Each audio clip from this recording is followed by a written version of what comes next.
এখন বলেন ইবাদত আর মহব্বত এই দুইটার মধ্যে তফাৎ আছে না নাই? আপনারা যখন সাল্লাল্লাহু আলাইহি সাল্লাম বললেন আল্লাহ রাসূলের মহব্বতে, তখন আপনার কান্দের ফেরেশতা লিখবে না, কিন্তু একদল ফেরেশতা আল্লাহ এখানে পাঠাইছে। আপনার দরুদ শেষ হওয়ার সঙ্গে সঙ্গে এই দরুদগুলো আপনারই নামে যারা সাল্লাল্লাহু আলাইহি সাল্লাম বললেন তাদের নামে রাসূলের রওজা মোবারকে পৌঁছায়া দিবে। এখন হাসরের ময়দানে দেখা যাবে নেকি আর পাপ ওজন করে নেকির চাইতে পাপ বেশি হয়ে গেছে। আমাদের নেকির চাইতে পাপ বেশি না কম? কথা হয় না, কম না বেশি? এখানে যত মানুষ বক্তা সহ আমরা যারা বসে আছি, নেকি আর পাপ যখন ওজন করা হবে, আমরা একজনেরও নেকির পাল্লার ওজন বেশি হবে না। কারণ আমরা যে দেশে বসবাস করতেছি, এই দেশে আমরা আজরাইল ধরার চাইতে পুলিশ ধরার ভয় বেশি করতেছি। জোরে করে কথা দেখছি। এই দেশে মানুষ সব জায়গায় নিজের নামে করে নিছে। জায়গা দেখতেছেন, হুজুর এটা আমার ভাইয়ের, এটা আমার চাচার, এটা আমার দাদার, তো সবই যদি তোমাকে হয় আল্লাহটা দেখতে গেলে আপনার 2 মিনিট হাঁটা লাগবে। বাংলাদেশে আল্লাহর জায়গা দেখতে গেলে কয় মিনিট হাঁটা লাগবে? 2 মিনিট হাঁটার পরে মসজিদের সামনে গিয়ে বলতেছে, হুজুর এখানেও আল্লাহর কিছু ছিল না, আমার চাচা দয়া করে আল্লাহ 10 শতক দিছে, আমার চাচা আল্লাহ দয়া করছে করে 10 শতক দান করছে, আর আমরা টাকা পয়সা দিয়ে আল্লাহ ঘর বানিয়ে দিছে। তখন ফেরেশতাকে আল্লাহ এই দেশের নাম কি, যেই দেশে তোমার কিছুই নেই, ওর চাচা জায়গা দিলে ওরা টাকা দিয়ে ঘর বানিয়ে দেয়। আল্লাহ কয় ওই দেশের নামই হলো বাংলাদেশ, ওই দেশে আমি আল্লাহর চাইতে গরিব কেউ নেই। আজকে 5 তলা বাড়ি বানাতে কোনো মানুষ ভিক্ষা করে না, 10 তলা বিল্ডিং বানাতে কোনো মানুষ ভিক্ষা করে না, 1 তলা মসজিদ বানাতে গিয়া ভিক্ষা করতে হয়। জোরে কোন কথা ঠিক কি? আজকে সেই মসজিদের উদ্যোগে মাহফিল। আমি মসজিদকে সামনে নিয়েই আলোচনা করব। আসলে মসজিদ কি আমাদের জানা দরকার। জোরে কোন ঠিক কিনা? জানা দরকার আছে না? তো যেটা বলতেছিলাম যে নেকি আর পাপ অর্জন করে নেকির চাইতে কি পাপ বেশি। কথা কোথে শরম করতেছে। এত বড় মরদ কে আছে বলেন তো যে আমার পাপের চাইতে নেকি বেশি? তাহলে কথা বলেন না কেন? নেকির চাইতে পাপ বেশি। নেকির চাইতে পাপ যখন বেশি হবে, আল্লাহ জাহান্নামের ফেরেশতাদের বলবেন ধাক্কায়া ধাক্কায়া জাহান্নামে নিয়ে যাও। আল্লাহ বিচার করে দেখে নেকির চাইতে পাপ বেশি। আর খবর আছে? আল্লাহ বলেছেন ফামাইয়া মিসকাল যাররাতিন খায়রান ইয়ারা ওয়া মান ইয়ামাল মিসকাল যাররাতিন শাররান ইয়ারা। ইয়ারা শব্দের অর্থ হলো তোমাদেরকে দেখানো হবে, তোমাদের বিচার গোপনে করা হবে না, প্রকাশ্যে বিচার করবে আল্লাহ। সুবহানাল্লাহ বলেন। আজকে বাংলাদেশে অনেক বিচার গোপনে হয় কি হয় না?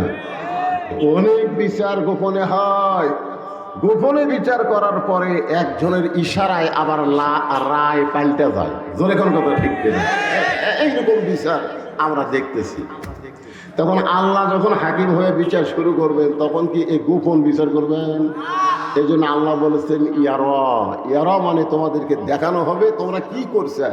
মহাদেবপুরে দেখো, এই মহাদেবপুরের বাসীরা তোমরা কি করছো, হ্যাঁ দেখো। এখন নেকির চাইতে পাপ বেশি। ফেরেশতারা ধাক্কায় ধাক্কায় যখন জাহান্নামের দিকে নিয়ে যাবে, ওই সময় শুধুমাত্র একজন মানুষ।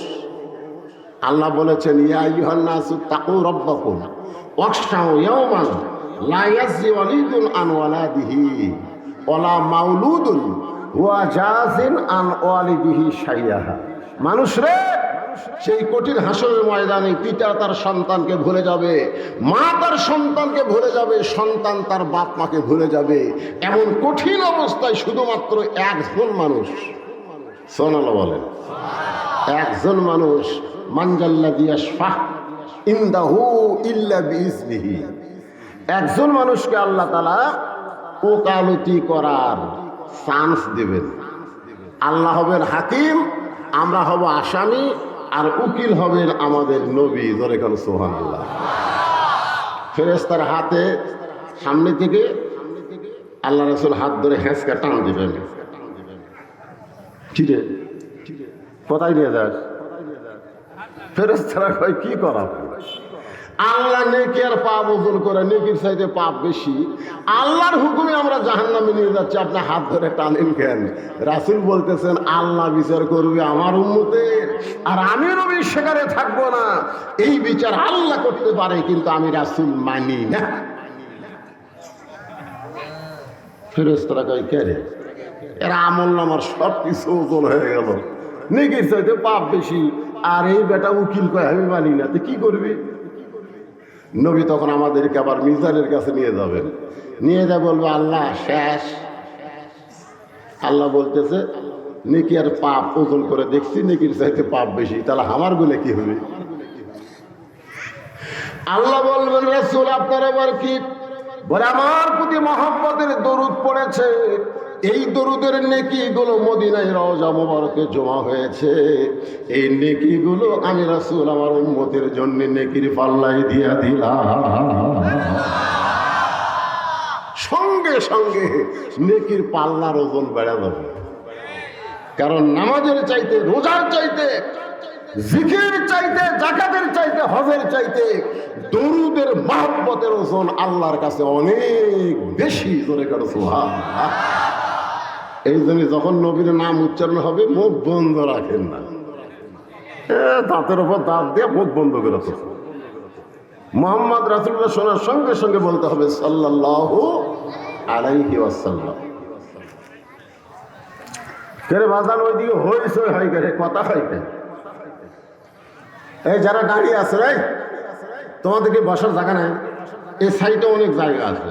এ ভাই আপনার একটু জমি আসে ওদিকে, এই ক্যামেরা দিয়ে দেখা যায় না। এই জায়গা বাদ দিয়ে আপনার যে ফাঁকা জায়গা আছে এই জায়গাগুলো কি জমে বসেন তো, আল্লাহর রাস্তায় একটু জমে বসেন।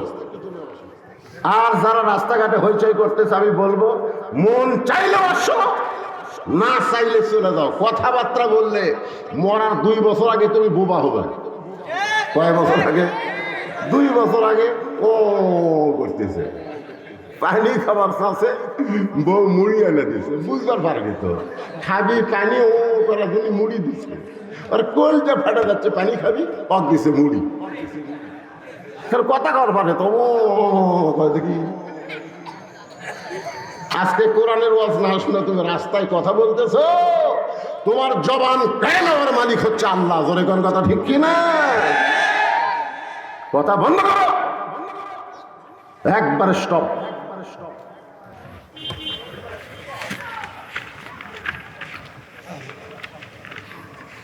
গ্রামের নাম হলো গোপালপুর, গোসালপুর।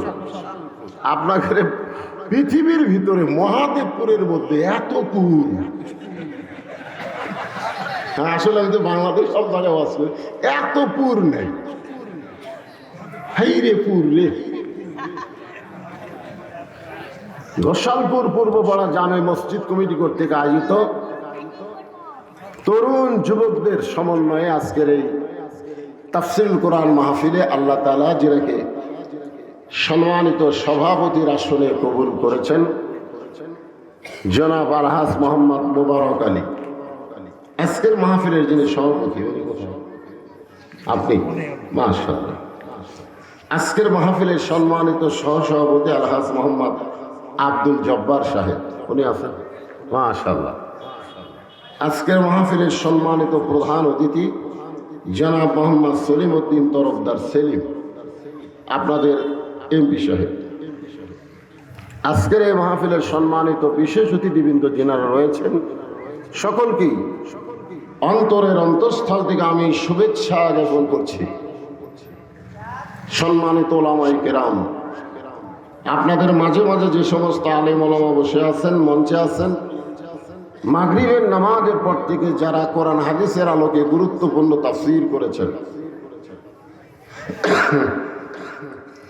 আলেম ওলামা সহ আজকের মাহফিলের বক্তাগণকে অন্তরের অন্তঃস্থল থেকে আমি শুভেচ্ছা জ্ঞাপন করছি।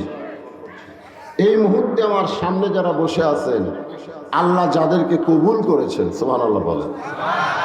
মন চাইলেই বসা যায় না, এখানে বসতে হলে যোগ্যতা লাগে। যার কথা আল্লাহ কোরআনে বলেছেন, মা সাবাকা মিন হাসানাতিন ফামিনাল্লাহ, বান্দা বান্দির দ্বারা যখন কোনো ভালো কাজ হয়, এ কাজ বান্দা বান্দি করে না, বরং আল্লাহ নিজে করায়। আপনারা বলেন তো, এই মাহফিলে বসাটা ভালো কাজ না খারাপ কাজ? তাহলে এই কাজ কে করালো? আপনি করলেন না আল্লাহ করালো? যে আল্লাহ দয়া করে রহম করে আজকের তাফসীরুল কোরআন মাহফিলে আপনাদেরকে কবুল করলেন, আমি আমার অন্তরের অন্তঃস্থল থেকে আপনাদের সবাইকে শুভেচ্ছা জ্ঞাপন করছি।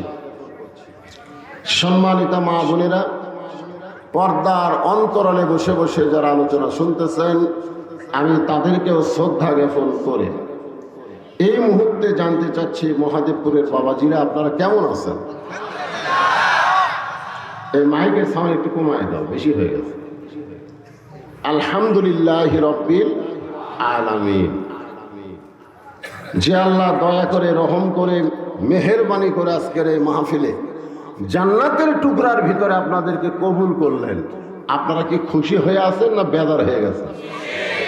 যদি খুশি হন তাহলে জবান খুলে সকলেই বলবো, রব্বানা লাকাল হামদ হামদান কাসীরান তাইয়িবান মুবারাকান ফীহি। দেখেন আল্লাহর কি রহমত।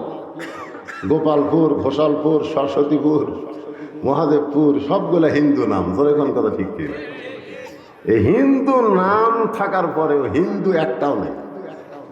আল্লাহ তাআলা এই হিন্দু এলাকায় একসময় নওগাঁ ছিল হিন্দু শাসিত এলাকা, সেই এলাকার মধ্যে আল্লাহ আমাদেরকে মুসলমান হিসেবে কবুল করেছেন। এটা আল্লাহর খাস রহমত।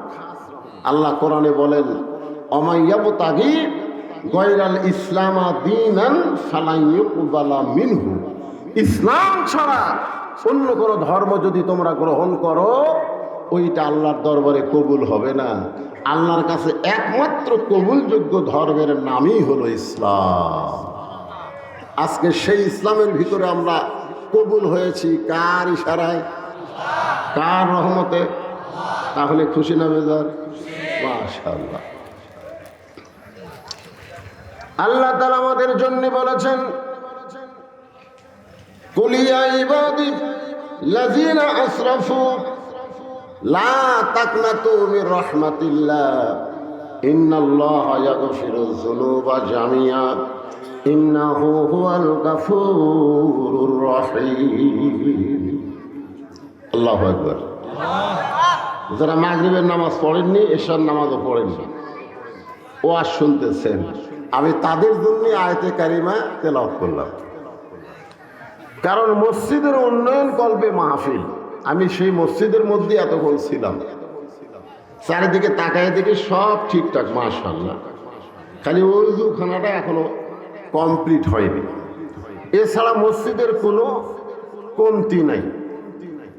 কিছুদিন পরে হয়তো এই মসজিদ বলবে, হুজুর একতলার হচ্ছে না, দোতলা করা লাগবে, ঠিক কিনা? খান যদি বলা হয় দোতলা কেন করবেন, বলে এত মুসল্লি হুজুর আটে না। মাশাআল্লাহ, মসজিদ দোতলা হচ্ছে। ফজরের খবর কি? তবে ফজরের খবর তো এক কাতারে হয় না। জোহরের খবর কি? কয় মহাদেবপুরে গেছে। আসরের খবর কি? কাজ কামের দিন। মাগরিবের খবর কি? কয় ফজরের মতোই হয়। এশার খবর কি? কয় মন চাইলে আসে। তো মসজিদের মধ্যে কয় কাতার? কয় 5 কাতার। এখনো এক কাতারের মুসল্লি হলো না, দোতলা করবে কেন? তখন বলতে তো হুজুর ওই যে জুমার দিন সবার শেষে আসা আগে যায়, ওই শালাকের জন্য দোতলা করা লাগতেছে। জুমার দিনে সবার শেষে আসে আগে যায়, ওদের জন্য দোতলা করা লাগবে। আজকে মসজিদে যে 5 ওয়াক্ত নামাজ হবে মসজিদের উন্নয়ন কল্পে, আমি সে আলোচনা আপনাদের সামনে তুলে ধরবো। ইন্না সালাতি ওয়া নুসুখি ওয়া মাহইয়ায়া ওয়া মামাতি লিল্লাহি রাব্বিল আলামিন। আমরা আল্লাহর প্রশংসা করব এই কারণেই যে আল্লাহ তাআলা আমাদেরকে বিশ্ব নবীর উম্মত হিসাবে কবুল করেছেন। আল্লাহ ইচ্ছা করলে আদম নবীর সময় আমাদের দুনিয়ার পাঠাবার পারতেন। আল্লাহ ইচ্ছা করলে ঈসা, মুসা, ইব্রাহিম আলাইহিস সালামের সময় আমাদেরকে দুনিয়াতে পাঠাবার পারতেন, কিন্তু ওই সময় না পাঠায়া এই বিশ্ব নবীর উম্মত করে দুনিয়াতে প্রেরণ করলেন। খুশি না বেজার? কেমন খুশি! ঈসা আলাইহিস সালামকে আল্লাহ যখন দুনিয়া থেকে চতুর্থ আসমানে নিয়ে যায়, আজকে তো বাইতুল মুকাদ্দাস নিয়ে খুব গন্ডগোল চলতেছে, জোরে কোনো কথা ঠিক কিনা? আল্লাহ কোরআনে বলেছে, সুবহানাল্লাযী আসরা বিআবদিহি লাইলাম মিনাল মাসজিদিল হারাম ইলাল মাসজিদিল আকসা। কাবা ঘর ধ্বংস করতে এসেছিল আবরাহা বাদশা, নাম কি? আবরাহা। সূরা ফিল পড়েন। তখন কাবা ঘরের মুত্তাল্লিব ছিল আব্দুল মুত্তালিব। কাবা ঘরের মুত্তাল্লিব কে ছিল? আব্দুল মুত্তালিব ছিল। তা আবরাহা বাদশা মনে মনে চিন্তা করলো, আমি তো ইয়ামিন থেকে কাবা ঘর ধ্বংস করতে আসলাম, আব্দুল মুত্তালিব হয়তো কাবার পক্ষে কিছু বলবে। কিন্তু আব্দুল মুত্তালিব আবরাহা বাদশার কাছে না গিয়া কাবা ঘরের দরজাত গেলেন। কাবা ঘরের দরজাত গিয়ে বললেন, আল্লাহ, আমরা নিরস্ত্র, আমাদের অস্ত্র নেই, আমাদের জনগণ নেই। ইব্রাহিম আলাইহিস সালামকে দিয়ে তুমি এই ঘর বানাছো, আজকে ইয়ামিন থেকে আবরাহা বাদশা ধ্বংস করতে এসেছে, আমরা কিছুই করতে পারবো না, সব দায়িত্ব তোমাকে দিয়ে দিলাম। সব দায়িত্ব কাকে দিচ্ছে?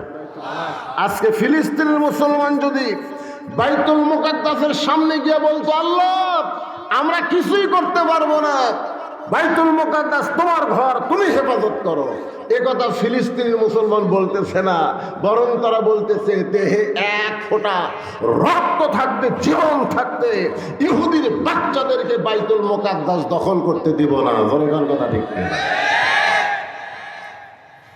কিছুক্ষণ করে আব্দুল মুত্তালিব আবরাহা বাদশার কাছে গেছে। তো আবরাহা বাদশা মুচকি মুচকি হাসতেছে, যাক, আমার কাছে হয়তো বলবে কাবা ঘরের হেফাজত চাই। কিন্তু আব্দুল মুত্তালিব বললেন, ভাই, তোমার সৈনিকের অত্যাচারে আমার কিছু উট তোমার এলাকার মধ্যে ঢুকছে, এই উটগুলো ফেরত চাই। আবরাহা বাদশা চুমকোটে বলতেছে যে কাবা ঘরের চাইতে উটের গুরুত্ব তোমার কাছে বেশি। বলে, কাবা ঘর আমার না, ঘর হলো আল্লাহ, ধ্বংস করবার ইচ্ছা করো, এখানে আমার করার কিছু নেই, যা করবি আল্লাহ। আপনারা বলেন তো, আল্লাহ কি করছে? এই আল্লাহ কি করছে? কিছু করেনি। সূরা ফিল আপনারা পড়েন না? পড়েন পড়েন। তয়রান আবাবিল, তয়রান আবাবিল, ছোটো ছোটো পাখি ভাই রে, মুখের মধ্যে একটা করে খালি সরষার দানার মতন পাথর নিয়ে খালি সারিয়ে দিয়েছি, হস্তি বাহিনী সব শেষ রে। কিন্তু বাইতুল মুকাদ্দাসকে ওরা দখল করতেছে, হাজার হাজার মুসলমানকে হত্যা করতেছে। এখন কি আল্লাহ ঘুম পাড়তেছে? আল্লাহ কেন বসে আছেন? কন্ত বসে থাকার কারণ হলো, আল্লাহ তাআলা দুনিয়া থেকে একটা নবীকে চতুর্থ আসমানে নিয়ে গেছে, তার নাম হলো ঈসা আলাইহিস সালাম। ধরে কোন তার নাম কি?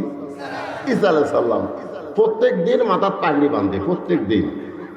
এই পাগড়ি বান্ধা মানে নামাজের জন্য না, এই পাগড়ি বাঁধে দুনিয়ার জুলুমকে অবসান করার জন্য, সৈনিক হিসাবে দুনিয়াতে আসার জন্য। ধরে কোন সুবহানাল্লাহ।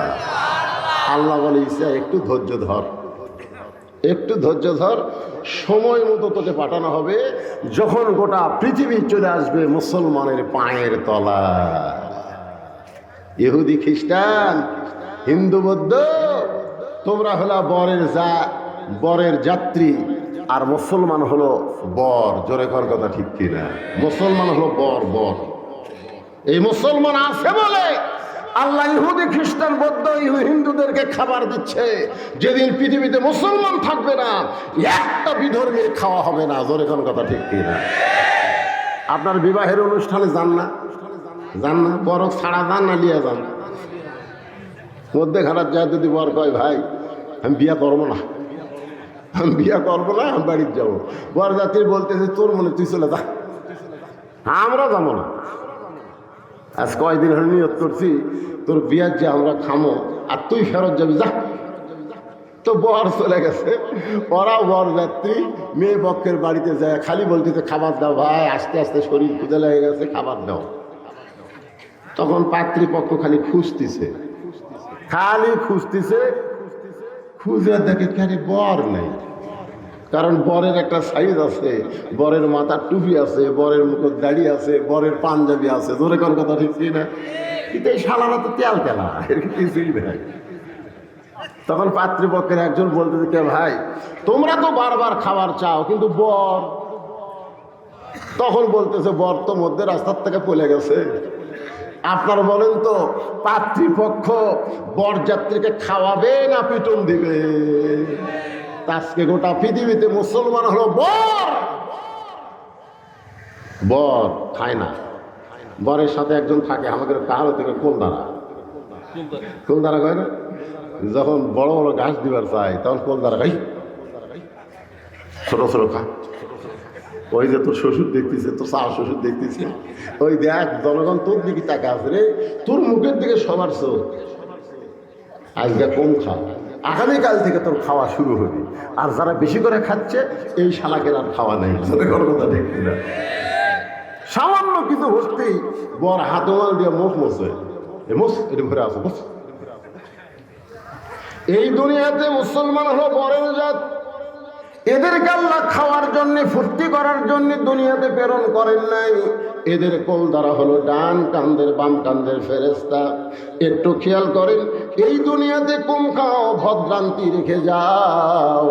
বাল তো উসিরুনাল হায়াতাদ দুনিয়া ওয়াল আখিরাতু খায়রু ওয়া আবকা। তোমাদের জন্য আল্লাহ আখিরাতকে সুন্দর করে সাজায় রাখছে। আজকে কম খাও, আগামীকাল থেকে খাও।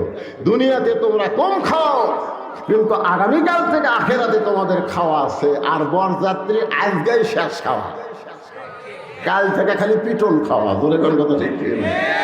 আপনারা বলেন তো, বরযাত্রী যদি বর ছাড়া পরের দিন যায়, আর খাবার দিবি? কিন্তু ইহুদি খ্রিস্টান এই শালারা বুঝবার পারতেছে না, এরা মুসলমান বরকে এরা হত্যা করতেছে।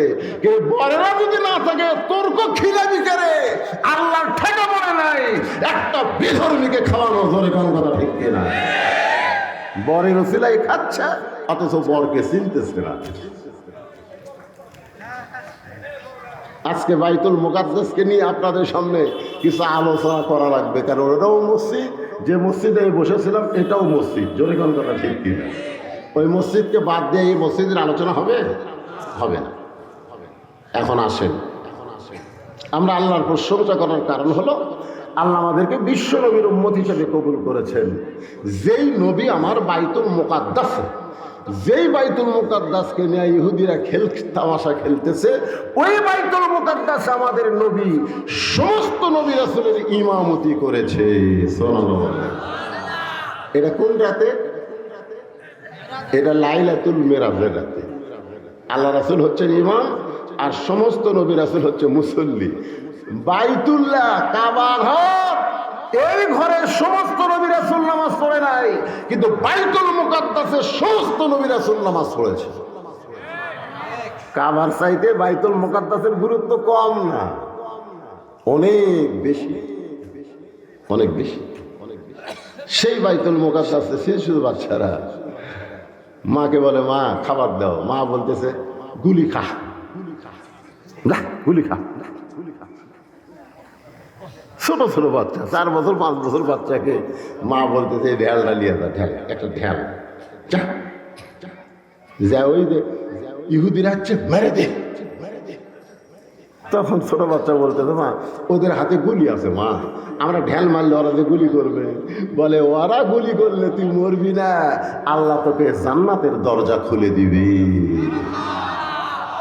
ওয়ালা তাকুলু লিমান ইউকতালু ফি সাবিলিল্লাহি আমওয়াতুন বাল আহইয়াউ ওয়ালাকিন লা তাশউরুন।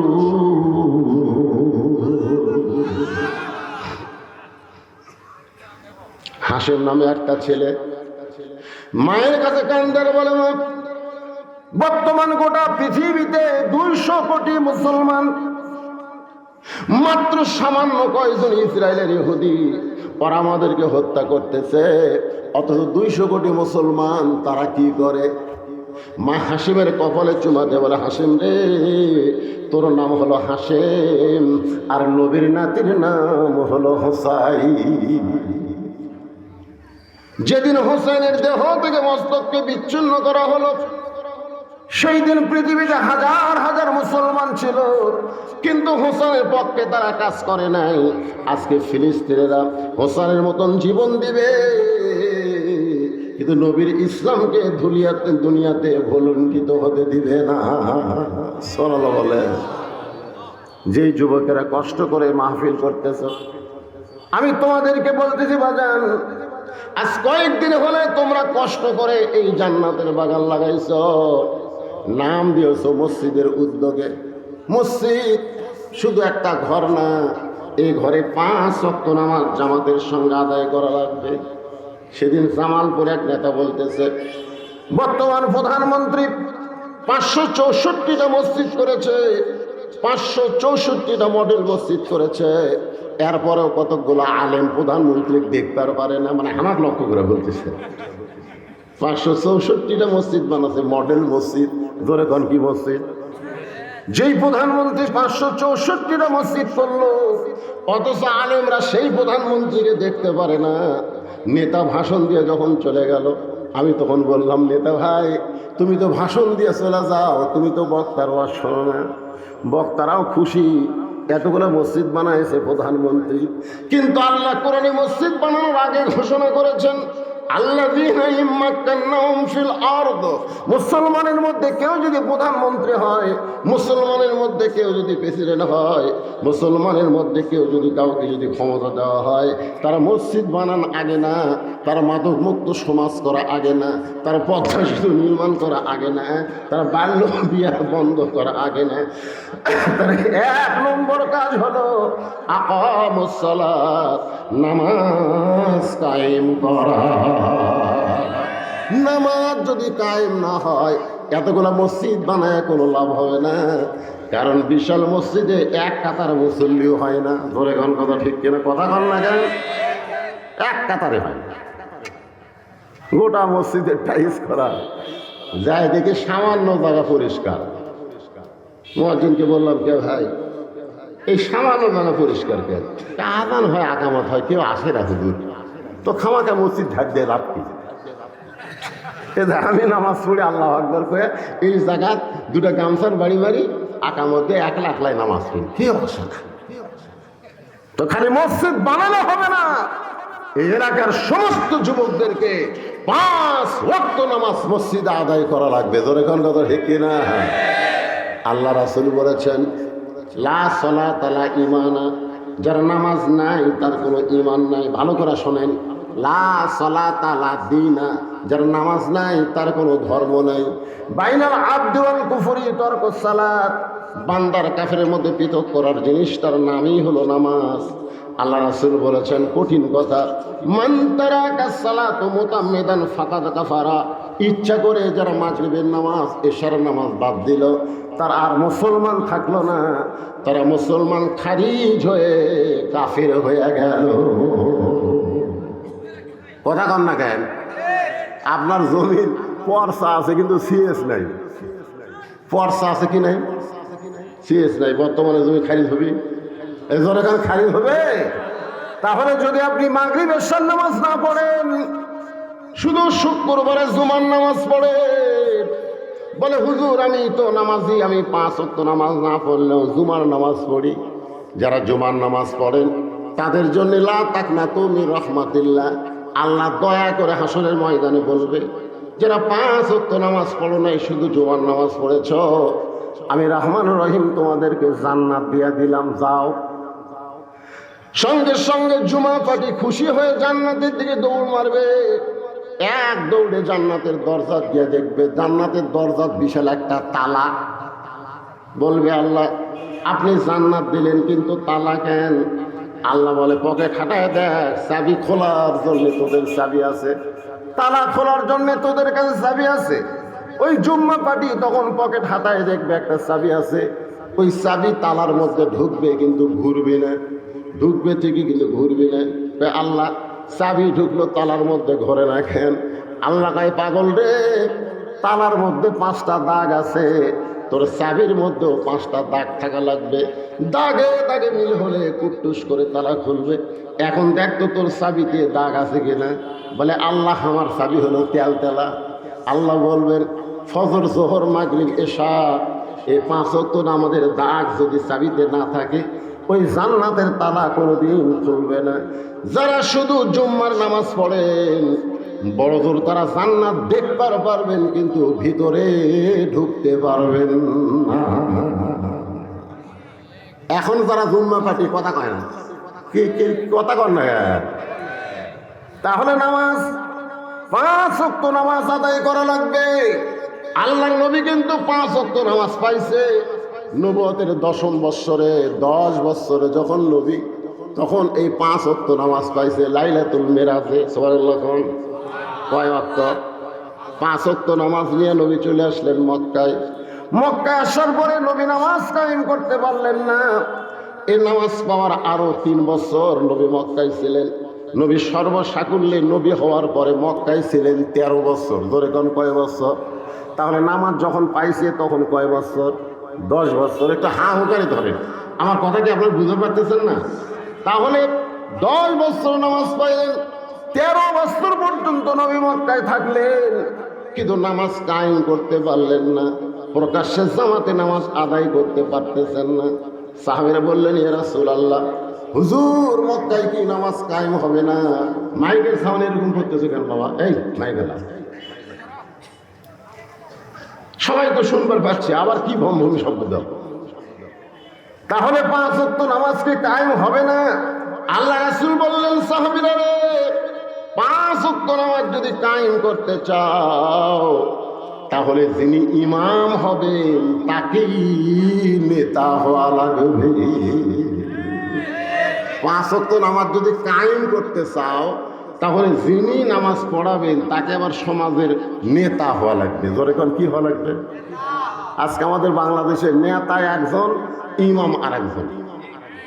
ইমাম লিখছে কেশিয়ারের কাছে দরখাস্ত আমার এলাকা, যে চাচা আমার বেতন খুবই কম, চাচা সব জিনিসের দাম বেড়ে গেল, সব জিনিসের, একটা পেঁয়াজের দাম 100-র উপর গেল, যেভাবে জিনিসের দাম বাড়তেছে আমার বেতন তো বাড়তেছে না। আজ 5 বছর হলে 4,000 টাকা করে দেন, একটু বেতন বাড়ান। কেশিয়ার চিঠির উত্তরে লিখছে, তোর মন চাইলে পড়া, না চাইলে আর এক মসজিদ ধর। যেই দেশের ইমামেরা কেশিয়ারের কাছে বেতনের দরখাস্ত লেখে, সেই দেশে নামাজ কায়েম হবে না। নামাজ তখনই কায়েম হবে, ইমাম শুধু ইমাম না, সমাজের নেতা হবে। ধরে কোন কথা ঠিক কিনা? আল্লাহ রাসূল নবুয়তের 10 বছরে নামাজ পালেন, কিন্তু মক্কায় নামাজ কায়েম হলো না। এই নামাজ কায়েম হলো মদিনায়। সর্বোত্তম রাসূল হিজরত করে যখন মদিনায় গেলেন, একটা মসজিদ নির্মাণ করলেন, যে মসজিদের নাম হলো মসজিদে কওবা। ধরে কোন মসজিদের নাম কি? আপনি হজ করছেন? আপনি করছেন? মাশাআল্লাহ, এই 3টে হাজিরে। মসজিদে কওবার ভিতরে 2টা রাকাত নামাজ পড়লে একটা উমরা হজের সওয়াব আল্লাহ দান করে। এটাই হলো দুনিয়ার সর্বপ্রথম মসজিদ, যেটা মদিনায় রাসূল তৈরি করলেন। মদিনায় গিয়ে দেখলেন একটা সুন্দর জায়গা। রাসূল বললেন, এই জায়গার মালিক কে? মদিনার আগে আনসার বলল, হুজুর যাই মালিক তাই তো মরে গেছে, তার 2টা সন্তান এখন জায়গার মালিক হচ্ছে। আল্লাহ রাসূল এতিম 2 সন্তানকে ডাক দিলেন, ডাক দিয়ে নিজের 2 কুরাতের উপরে 2 জনকে বসালেন। সুবহানাল্লাহ বলেন। বসায় বললেন, বাবা এই জায়গার মালিক এখন তোমরা, জায়গাটা আমার খুবই পছন্দ। 2 ছেলে আসমানের দিকে তাকাই বললেন, হুজুর জায়গার মালিক তো আমরা না, জায়গার মালিক হচ্ছে আল্লাহ। রাসূল চমকে গেল। 2 বাচ্চা রাসূলের উরাতের উপরে বসে আসমানের দিকে তাকাই বললেন, হুজুর এই জায়গার মালিক তো আমরা না, জায়গার মালিক হচ্ছে আল্লাহ। রাসূল বললেন, বাবা এই জায়গাটা আমার খুব পছন্দ। এই জায়গার মধ্যে একটা ঘর নির্মাণ হবে। দুই বাচ্চা বললেন ঘরের মালিককে, বলে ঘরের মালিক হচ্ছে আল্লাহ, এর বিনিময়ে তোমরা কি চাও? দুই বাচ্চা নবীর কপালে একটা চুমা দিয়ে বললেন হুজুর, এর বিনিময়ে আমরা আল্লাহর জান্নাত চাই। সর্বপ্রথম মসজিদ নির্মাণ হলো মসজিদে কুবা। আল্লাহ রাসূল বললেন বেলাল, মসজিদ হয়ে গেছে, এখন আযান দাও। হযরত বেলালকে বললেন মসজিদ হয়ে গেছে, এখন আযান দাও। আবু বকর, ওমর, ওসমান তোমরা কোথায়? বেলালের জন্য একটা মিনার বানাও, একটা উঁচু জায়গা বানাও, সেই জায়গায় দাঁড়িয়ে হযরত বেলাল আযান দেবে। বেলালের চোখ দিয়ে দর দর করে পানি পড়তেছে। আল্লাহ রাসূল বলে বেলাল, আযান দেওয়ার কথা শুনে তুমি কাঁদো কেন? বেলাল বলে রাসূলুল্লাহ, গোপনে একদিন লা ইলাহা ইল্লাল্লাহ জিকির করেছি, এই জিকির করার কারণে আমার জিবার মধ্যে ওরা পেরেক মারছে, সারা রাত বুকে পাথর চাপা দিয়ে রাখছে। আজকে এমন একটা পরিবেশ পাইলাম, যেই পরিবেশ আমি বেলাল মিনারে দাঁড়িয়ে আল্লাহু আকবার বলে আযান দিব। রাসূল বললেন বেলাল রে, মক্কার পরিবেশ নাই, মদিনার পরিবেশে এখন নামাজ কায়েম হবে। আর যখনই নামাজ কায়েম হবে, সঙ্গে সঙ্গে আল্লাহ বললেন ইন্নাস সালাতা তানহা আনিল ফাহশাই ওয়াল মুনকার, একমাত্র নামাজই পারে মানুষকে যাবতীয় খারাপি থেকে বাঁচায়া দিতে। সুবহানাল্লাহ। আপনারা বলেন তো যে 6 বছরের বাচ্চাকে 7 বছরের বাচ্চাকে রোজা রাখার কথা আছে, 7 বছরের বাচ্চাকে হজ করানোর কথা আছে, 7 বছরের বাচ্চাকে যাকাত দেওয়ার কথা আছে, কিন্তু 7 বছর বয়স থেকে নামাজের তালিম দেওয়ার কথা আছে। যেরকম আছে না, 7 বছর থেকে তালিম দিবে, আর 10 বছর থেকে জোর করে ঘাট ধরে এরকম ঘাট ধরে মসজিদে নিয়ে যাবে, মসজিদে নিয়ে যায় নামাজ পড়াবা।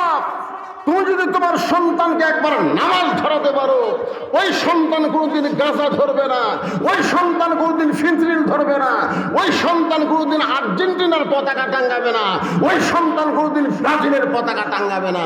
যদি তুমি নামাজ ধরাবার পারো, ওই দুনিয়ার সমস্ত অন্যায় ছেড়ে দিবে। ধরে কথা ঠিক কিনা? এই জন্যে 10 বছর থেকে ও যে পুচ্ছিগুলো ঘুরতেছে ঘরে ঘোরার কারণ হলো নামাজ ধরাবার পারেননি। আজকে আমাদের যুবকেরা 4G 5G মোবাইল নিয়ে ঘুরতেছে, দরজা জানলা বন্ধ করে অশ্লীল ভিডিও দেখতেছে, আর সকালবেলা গল্প করতেছে আজ যা দেখেছি। ভাই কেমনি দেখলি রে? ভাই দরজা জানলা বন্ধ করে দেখছি রে, কেউ দেখেনি। 2 কান্দের ফেরেশতা কয় শালা মুড়িয়ে দেয়, কেউ দেখেছে কিনা? আমরা খুঁটি আসলো, এই 2 কান্দের 2 ফেরেশতা খুঁটি আসলো। উনি যখন দরজা জানলা বন্ধ করে দিয়ে খারাপ ছবি দেখছে, 2 ফেরেশতা কি ঘর থেকে বেড়ে গেছে? কথা কন না কেন? আসিল না শুন, তোমার 2 কান্দে 2 মোহরি লিখিতেছেন ডায়েরি, দলিল দেখে রায় দিবে, টাকা পয়সার নাই কারবার। নামাজ কায়েম হয়ে গেল, নামাজ কায়েম হয়ে গেল মদিনায়। আল্লাহর নবী যখন আসরের নামাজ পড়াচ্ছেন, খুব খেয়াল করবেন, 5 ওয়াক্ত নামাজের মধ্যে একটা নামাজের নাম হলো আসরের নামাজ। জোরে কোন কোন নামাজ? এমন সময় আল্লাহ তাআলা ফেরেশতা জিবরাইলকে পাঠাইলেন, যাও জিবরাইল যাও, নবীর উপরে কোরআনের আয়াত নাজিল করো। নামাজ পড়া অবস্থায় নবীর উপরে আল্লাহ কোরআনের আয়াত নাজিল করলেন। নামাজ শেষ হয়ে গেলে রাসূল বললেন, সাহাবীরা তোমরা জানো আজকে নামাজের ভিতরেই আমার উপরে কোরআনের আয়াত নাজিল হয়েছে। সাহাবীরা বলে, হুজুর আমরা জানবো কেমনে? আপনি জানালে আমরা জানবো। সুবহানাল্লাহ। রাসূল বললেন যে আয়াতে কারিমা নাজিল হয়েছে, এই আয়াতটি তোমরা শুনতে চাও? সাহাবীরা বললেন, হুজুর শোনার জন্য ব্যাকুল হয়ে আছি, আপনি বলেন। রাসূল বললেন, শুধু শুনলে হবে না, সামিনা ওয়া তাআনা, শুনলে কিন্তু আমল করা লাগবে। সুবহানাল্লাহ বলেন, সুবহানাল্লাহ বলেন। খালি শুনলে হবে? আচ্ছা, আল্লাহ রাসূলের উপরে আসরের নামাজের সময় যে আয়াতটা নাজিল হয়েছে এটা সাহাবীরা শুনবে, রাসূল বললেন শুধু শুনলে হবে না, এটা ধরা লাগবে। কি করা লাগবে? ধরা লাগবে। হুজুর বললেন তাহলে শোনো, আয়াতটা হলো ইয়া আইয়ুহান নাবিয়্যু হাসিল মুমিনিনা আলাল কিতাল। সাহাবীরা বুঝবার পারছে, কেন আরবি তো সাহাবীরা আরবি বোঝে কি বোঝে না? এই কথা আমার বোঝে কি বোঝে না? যেই বলছে ইয়া আইয়ুহান নাবিয়্যু হাসিল মুমিনিনা আলাল কিতাল, সমস্ত সাহাবী চমকে উঠছে, সব সাহাবী চমকে উঠছে, কারণ বুঝবার পারছে এই আয়াতের বাংলা অর্থ কি। আপনারা কি বুঝবার পারছেন? এই আয়াতের বাংলা অর্থ হলো, হে রাসূল, খালি জামাতবদ্ধ হয়ে 5 ওয়াক্ত নামাজ পড়লে হবে না, জামাতবদ্ধ হয়ে কাফেরদের মোকাবেলা করতে হবে। যে কোনো সময় মক্কার কাফেররা মদিনা আক্রমণ করতে পারে, আর মদিনা আক্রমণ করলে নামাজ দিয়া দোয়া দিয়া আপনি মদিনা রক্ষা করতে পারবেন না। মদিনা রক্ষা করতে গেলে মক্কার কাফেরদের বিরুদ্ধে অস্ত্র ধরা লাগবে। ধরে কারণ কি ধরা লাগবে?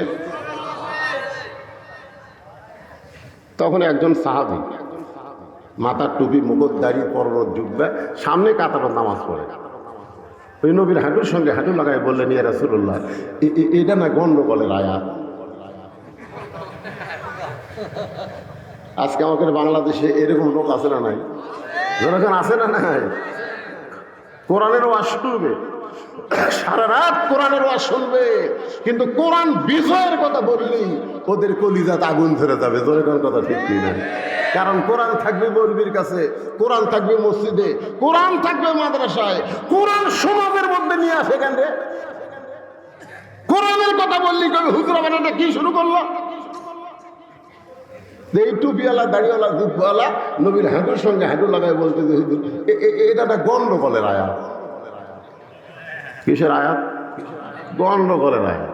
আপনারা বলেন তো, আল কোরআনের আলো সব জায়গায় জানো, এটা কি গন্ডগোলের স্লোগান? তাহলে আমার সঙ্গে সবাই বলা লাগবে, আল কোরআনের আলো। আমি কয়ে দিলাম ভাই রে, আমি কয়ে দিলাম সব জায়গায়, তো তারপরে ঘরে ঘরে কোনটা?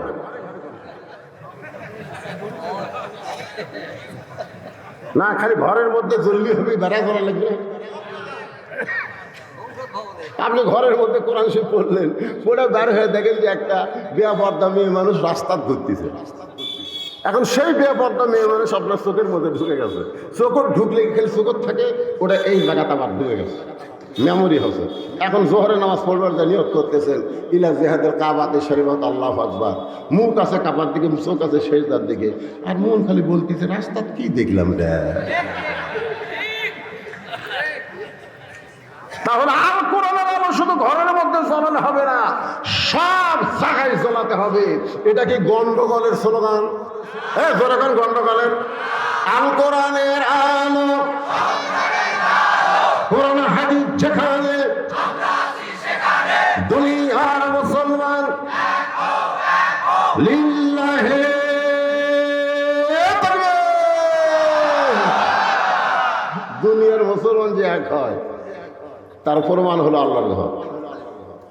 আমি নিজের চোখে দেখছি আসরের নামাজ হুজুর নাই, যেরকম কি নাই, হুজুর নাই।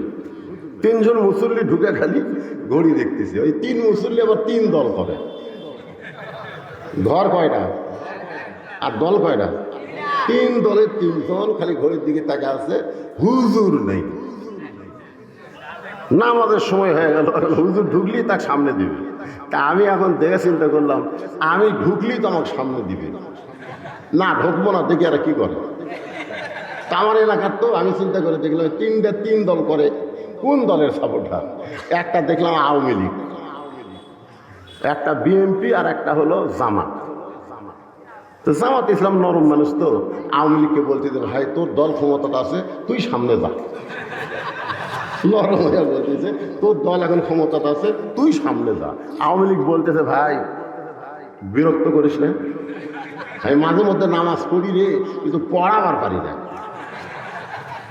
তখন জামাত ইসলাম বলতেছে ভাই বিএনপি তুই তাহলে সামনে যা।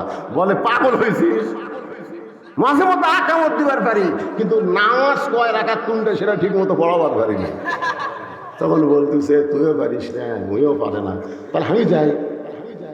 তাহলে আওয়ামী লীগ বলতেছে দেরি করিস কেন ভাই, টাইম হয়ে গেছে, সামনে যা। তখন বলতেছে ভাই রে কি নিয়ত করবে, কি নিয়ত করবে, তোমাকে কিন্তু বলা লাগবে একতে দায়িত্ব বেহাদাল ইমাম, আমরা এই ইমামকে অনুসরণ করতেছি। তা আমি এখন রাজাকার, তোমরা হলে আওয়ামী লীগ বিএনপি, আমাকে কি তোমরা অনুসরণ করবে?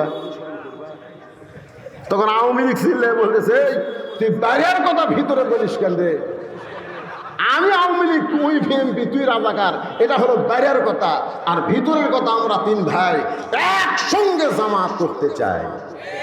এই জন্য দুনিয়ার মুসলমান এক একমাত্র কোরআনের মাহফিলে পারে। জোরে কোন কথা ঠিক কিনা? এখানে সব দলের লোক আছে, কিন্তু আল্লাহর কোরআনের কারণে আমরা দল ভুলে গিয়া মুখ ভুলে গিয়া আল্লাহর কোরআন থেকে তাফসীর শোনার জন্য এখানে আমরা বসে পড়েছি। একটু মনোযোগ দিয়ে শোনেন। আল্লাহ রাসূলের হাঁটুর সঙ্গে হাঁটু লাগায়া ওই টুপিওয়ালা জুব্বাওয়ালা দাড়িওয়ালা প্রথম কাতারের সাহাবী যখন বলতে যে হুজুর এটা গন্ডগোলের আয়াত, সঙ্গে সঙ্গে নবী চুপ মেরে গেলেন। এত সুন্দর নামাজি 5 ওয়াক্ত নামাজ সামনে কাতারে পড়ে, সেই লোকটা যখন বলে গন্ডগোলের আয়াত, তাহলে এটা কে? এতদিন ধরে জানতাম পাকা মুসলমান, কিন্তু এই মুহূর্তে আমি জানতে চাই এটাকে। এমন সময় আল্লাহ তাআলা জিবরাইলকে পাঠায় দিলেন। ফেরেশতা জিবরাইল বলতেছেন ওয়ামিনান নাসি মাইয়াকুলু আমান্না বিল্লাহি ওয়া বিল ইয়াউমিল আখিরি ওয়া মা হুম বিমুমিনিন। মানুষের মধ্যে এমন কিছু মানুষ আছে, মনোযোগ দিয়ে শোনেন, এমন কিছু মানুষ আছে যারা বলে আমরা আল্লাহ বিশ্বাস করি, আখিরাতকে বিশ্বাস করি, নামাজ পড়ি, রোজা করি, আল্লাহ বলতেছে এরপরও সে মুমিন না। কারণ আল্লাহর কোরআনের একটা আয়াতকে যে মানবে না সে ব্যক্তি মুমিন না, সে হলো মুনাফিক। জোরে বলেন সে কি? মুনাফিক। মসজিদ নববী তৈরি হলো, নবী মেহরাব বানালেন। মেহরাব খুব খেয়াল করবেন, মেহরাব মানে মাইক থোয়ার জায়গা না, ইমামের মেম্বার থোয়ার জায়গা মেহরাব না। মেহরাব হলো অস্ত্র রাখার জায়গা। ধরে করার কথা ঠিক না? আজকে প্রত্যেকটা মুসলমানের মেহরাবে যদি বাতিলের মোকাবেলার কোনো অস্ত্র থাকতো, ইসরায়েলি ইহুদির বাচ্চার ক্ষমতা হতো না বাইতুল মুকাদ্দাসের দিকে নজর দেওয়া। ধরে করার কথা ঠিক না? সব ভুলে যায়। তসবি লিখে, তসবি কি? মুসলমান কোন জায়গা থেকে আইছে? বদরের যুদ্ধে নবী মাথার টুপি খুলে মাথার হেলমেট দিছে, হেলমেট জুব্বা খুলে নবী শরীরে পোশাক পরছে, কোমরে একটা পেটি বাঁধবে, ঢিল হচ্ছে বারবার। আলীকে ডাক দেবে না, আলী আমার কোমরের বেল্ট একটু টাইট করে দাও তো। আবু বকর বলে হুজুর আপনি আল্লাহর নবী, আপনার কোমরের বেল্ট এত টাইট হওয়া লাগবে কেন? রাসূল বললেন আমি আল্লাহর নবী, কিন্তু আজকে বদরের যুদ্ধে আমি হচ্ছে আল্লাহর সেনাপতি। জোরে গান সুবহানাল্লাহ। কি মনে করছেন যে নবীর প্রতি দরুদ পড়ে জান্নাতে যাবেন, নবীর সুপারিশ দিবেন? আর সেই নবী বাতিলের বিরুদ্ধে লড়াই করেছে, সেই নবী উহুদের ময়দানে দান শহীদ করেছে, আর সেই নবীর উম্মতরা আজকে বাতিলের সঙ্গে আপোষ করে জান্নাতে যাবার চায়। জান্নাত তোমার মামার বাড়ি না। বলে কোন কথা ঠিক কিনা? একটু মনোযোগ দিবেন। এই মসজিদের মধ্যে 5 ওয়াক্ত নামাজ কায়েম হয়েছে। নবী হচ্ছেন মক্কার প্রেসিডেন্ট। ছোট্ট করে আপনাদের বলি, আসরের নামাজে ইমামতি করবেন নবী। মনে আছে না ভুলে গেছেন? কোন নামাজ? আসরের নামাজ। হযরত বেলাল আকামত দিচ্ছে, নবী আমার মেহরাবের মধ্যে ঢুকতেছে। আল্লাহ রাসূল ততক্ষণ পর্যন্ত কিবলামুখী হন না যতক্ষণ পর্যন্ত সাহাবীরা কাতার সোজা না করে। কাতার সোজা যতক্ষণ না করে ততক্ষণ নবী কিবলামুখী হয় না। আমার কথা বুঝলেন? মসজিদে ঢুকলে কি সোজা করা লাগবে? কাতার সোজা করা লাগবে। এখন বলেন আপনাকে সামনে কাতারে যদি একটা চেয়ার থাকে, না না না বিরক্ত না, সামনে কাতারে একটা চেয়ার আছে, তাহলে কাতার সোজা কিভাবে করবেন? আমার ফতুয়া দেন তো। না অনেকে কয় হুজুর, এই হুজুর সিয়ারের বিরুদ্ধে একলাই কয়। আমি একলা না, বাংলাদেশের সমস্ত আলেম সিয়ারের বিরুদ্ধে ফতোয়া দিছে। জোরে কোন কথা ঠিক কিনা? ইউটিউবে যান, যাই লগ ইন করেন যে সিয়ারে বসে নামাজ হবে কিনা, লেখেন।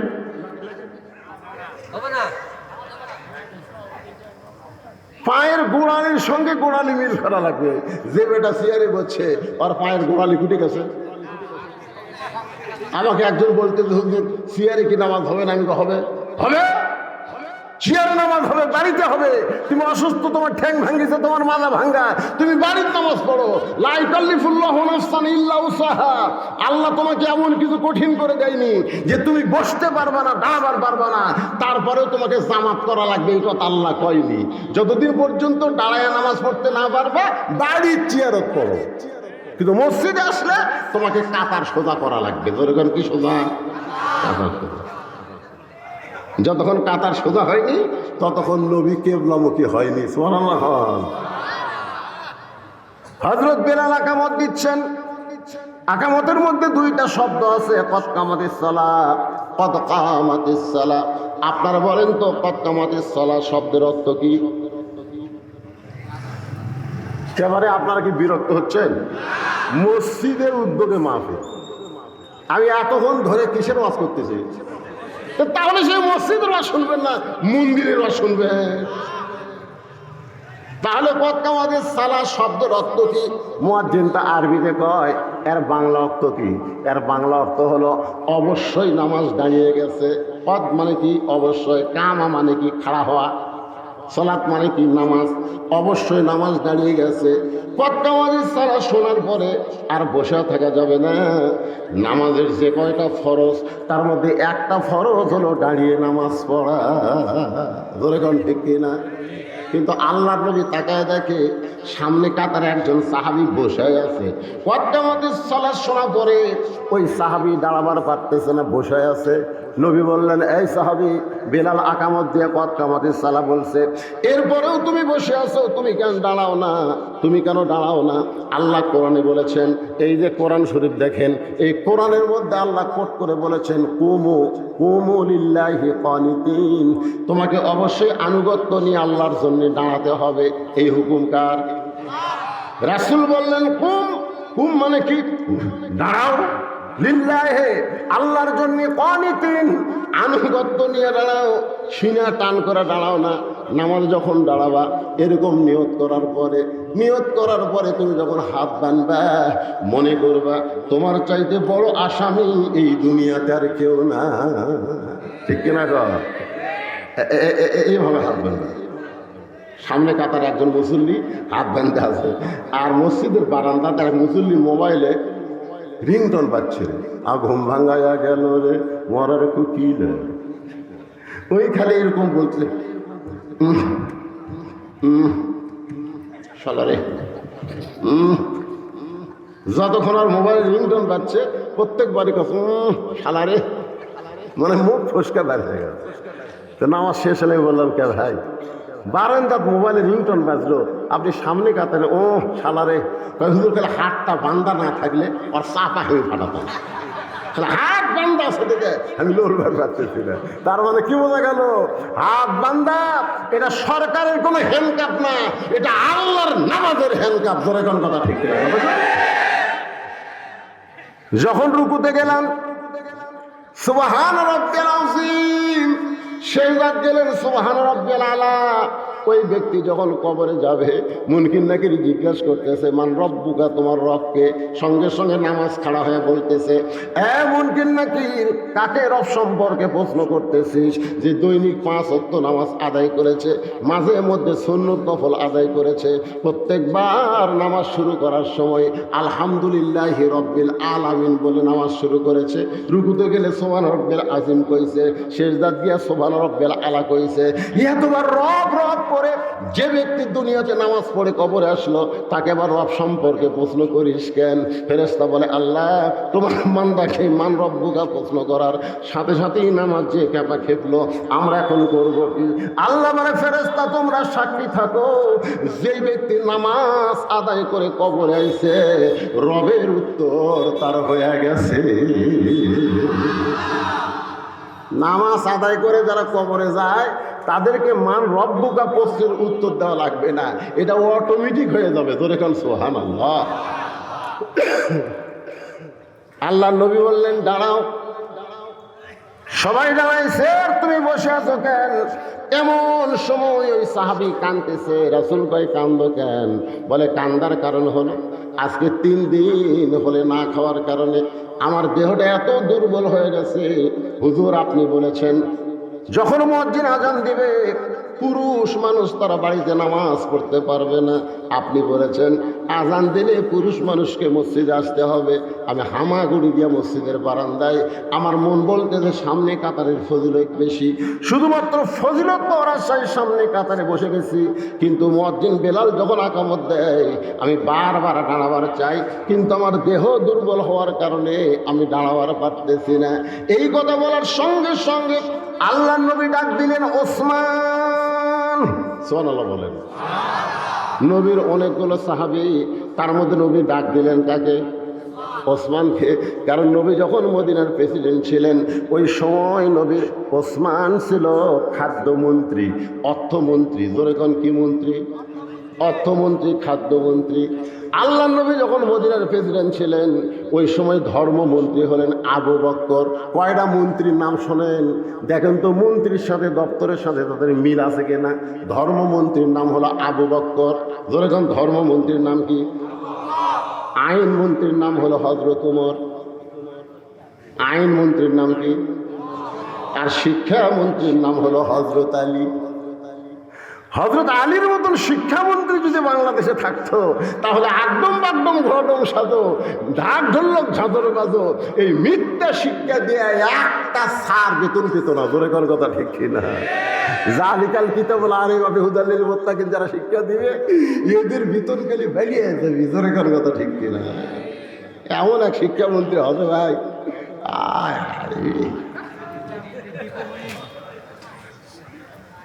রে 90% মুসলমানের দেশে কোরআনের মাদ্রাসা ভিক্ষা করা লাগবে কেরে?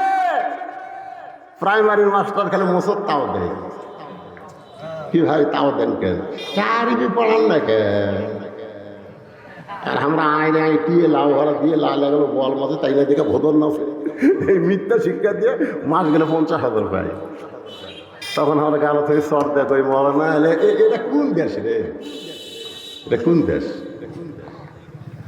কয়েকদিন আগে আমি গেছিলাম ইসলামপুর, জামালপুর ইসলামপুর, ধর্মমন্ত্রী এলাকা। যেরকম কি মন্ত্রী? ধর্মমন্ত্রী। আশ্চর্য। খালি মন্ত্রিত্ব দিলে হবে না, ধর্মের সাথে তার সম্পর্ক থাকা লাগবে। যেরকম কথা ঠিক কিনা? আল্লাহ রাসূল বললেন সাহাবীরা আমার ধর্মমন্ত্রী আবু বকরকে তোমরা চিনো? সাহাবীরা বললেন হুজুর চিনবো না কেন? সে হলো আপনার 1 নম্বর সাহাবী। রাসূল বললেন খালি এই চিনলে হবে না, আজকে জোহরের সময় স্বয়ং আল্লাহ তাআলা আমার আবু বকরকে সালাম দিয়েছে। সুবহানাল্লাহ। স্বয়ং আল্লাহ তাআলা আবু বকরকে সালাম দিয়েছে। নবী চমকে বলে জিবরাইল আমার আবু বকরের মধ্যে এমন কি গুণ আছে যে গুণের কারণে আল্লাহ সালাম দিল? জিবরাইল বলতেছে হুজুর আমি তাই জানি, আল্লাহ খালি কইলে আবু বকরকে সালাম দিয়ে পৌঁছে দাও, কিন্তু আবু বকর তো আপনার কাছে নাই। এই সালামটা আপনি আবু বকরকে পৌঁছায় দিবেন আর বলবেন আল্লাহ আরশ থেকে আবু বকরকে সালাম দিয়েছে। নবী চমকে গিয়ে বলে জিবরাইল আমার আবু বকর এমন কি আমল করে যে আমল করার কারণে আল্লাহ সালাম দেয়?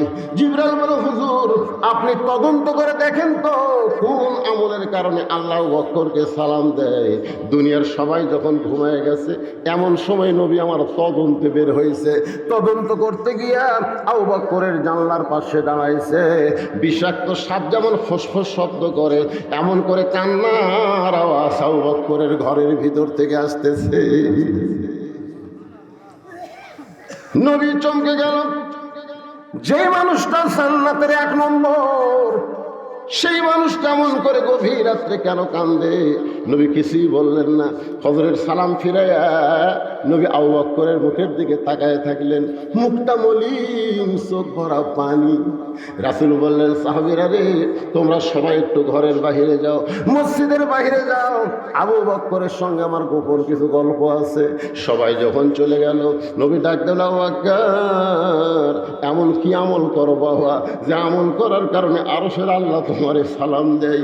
গাছের গোড়া কাটলে গাছটা যেমন ঠাস করে পড়ে যায়, আবু বকর তেমনি পড়ে গেলেন মসজিদ নববীর মাজায়। রাসূল কপালে চুমা দিলেন, আবু বকর, এই খবর শুনে তুমি খুশি না হয়ে কান্দো কেন?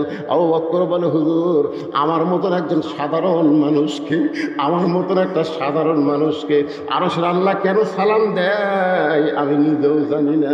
রাসূল বলে, আবু বকর, আমিও জানতাম না, জিবরাইলও জানতো না, কিন্তু তদন্ত করে দেখেছি দুনিয়ার সবাই যখন ঘুমায় তখন তুমি এমন করে কান্দো কেন? আবু বকর বলে, রাসূলুল্লাহ, আমার বড় ভয় হাসরের ময়দানে আল্লাহ যদি সবাইকে জান্নাত দেয় আর যদি বলে একটা ব্যক্তি জাহান্নামে যাবে, আমার মনে হয় সেই একটা ব্যক্তি যদি আবু বকর হয়। রাসূল বলে, আবু বকর, যার কলিজায় যত আল্লাহর ভয় তার জন্য আরশের আল্লাহর সালাম হয়। লিল্লাহি আইনমন্ত্রীকে কেমন আইনমন্ত্রী?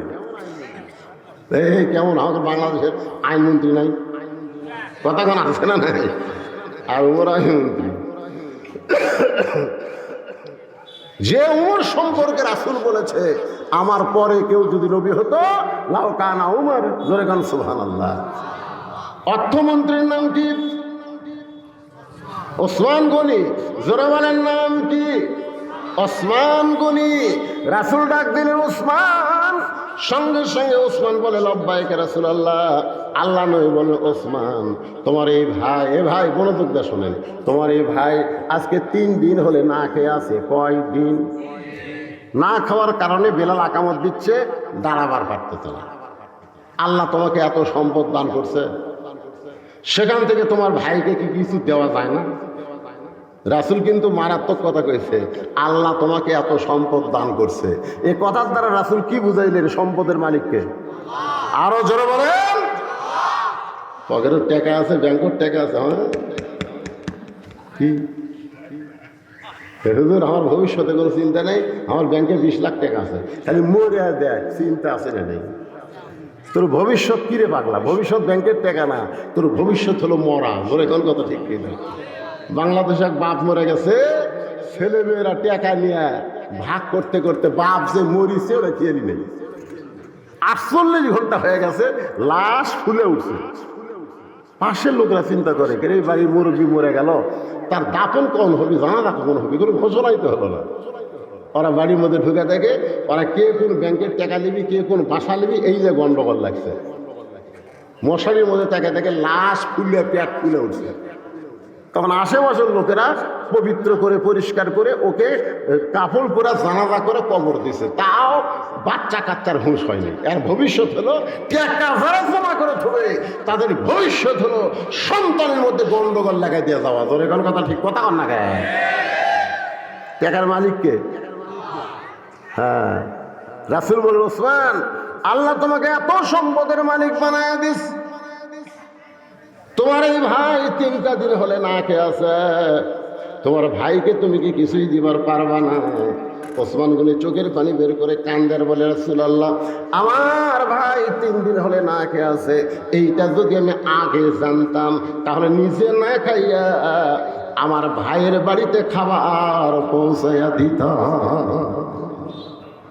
সুবহানাল্লাহ কয় না? আপনারা কেউ বিরক্ত লাগতেছে?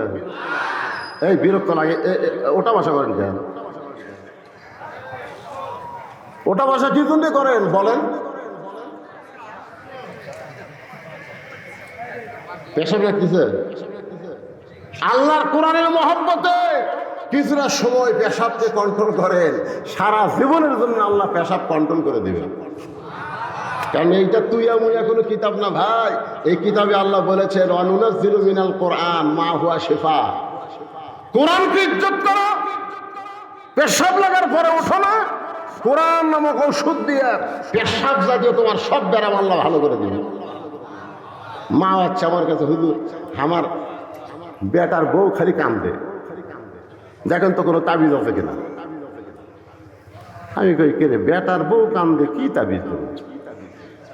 আমি কই আপনার ছেলে আমার কাছে পাঠা দিবে। তোর ছেলে আমার কাছে আসলে যে এই তোর বেটা, তোর বউ বলে কান্দে, তোর মা আমার কাছে তাবিজ চাই। হুজুর আমি তো ঠিক মতো পারি না। হুজুর তো পারিস না, শালা বিয়ে করতে পারে।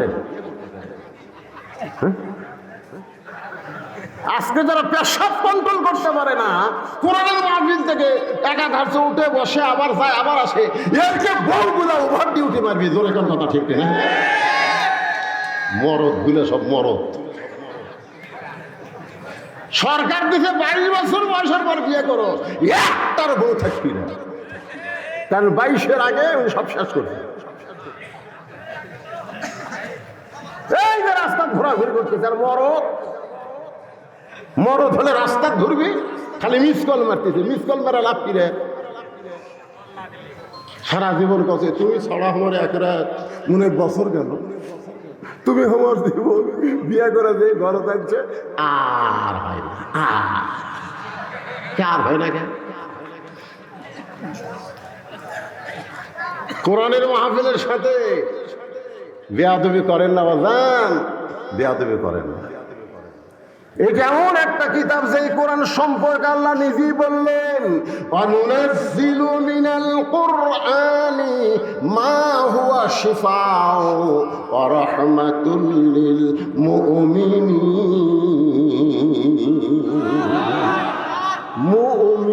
মুমিনিন বলছে, যদি বলতো ও রাহমাতুল লিল আলামিন, আলামিন বলে নাই, মুমিনিন শুধুমাত্র আমাদেরকে লক্ষ্য করে আল্লাহ বলেছেন। যারা কোরআনের ওয়াজ শুনতেছে একটু মনোযোগ দিয়ে শোনো। ওসমান গনি চোখের পানি বের করে বলে, ইয়া রাসূলুল্লাহ, আমার ভাইটা 3 দিন হলে না খেয়ে আছে, এটা যদি আমি আগে জানতাম নিজে না খাইয়ে আমার ভাইয়ের বাড়িতে খাবার পৌঁছাইতাম।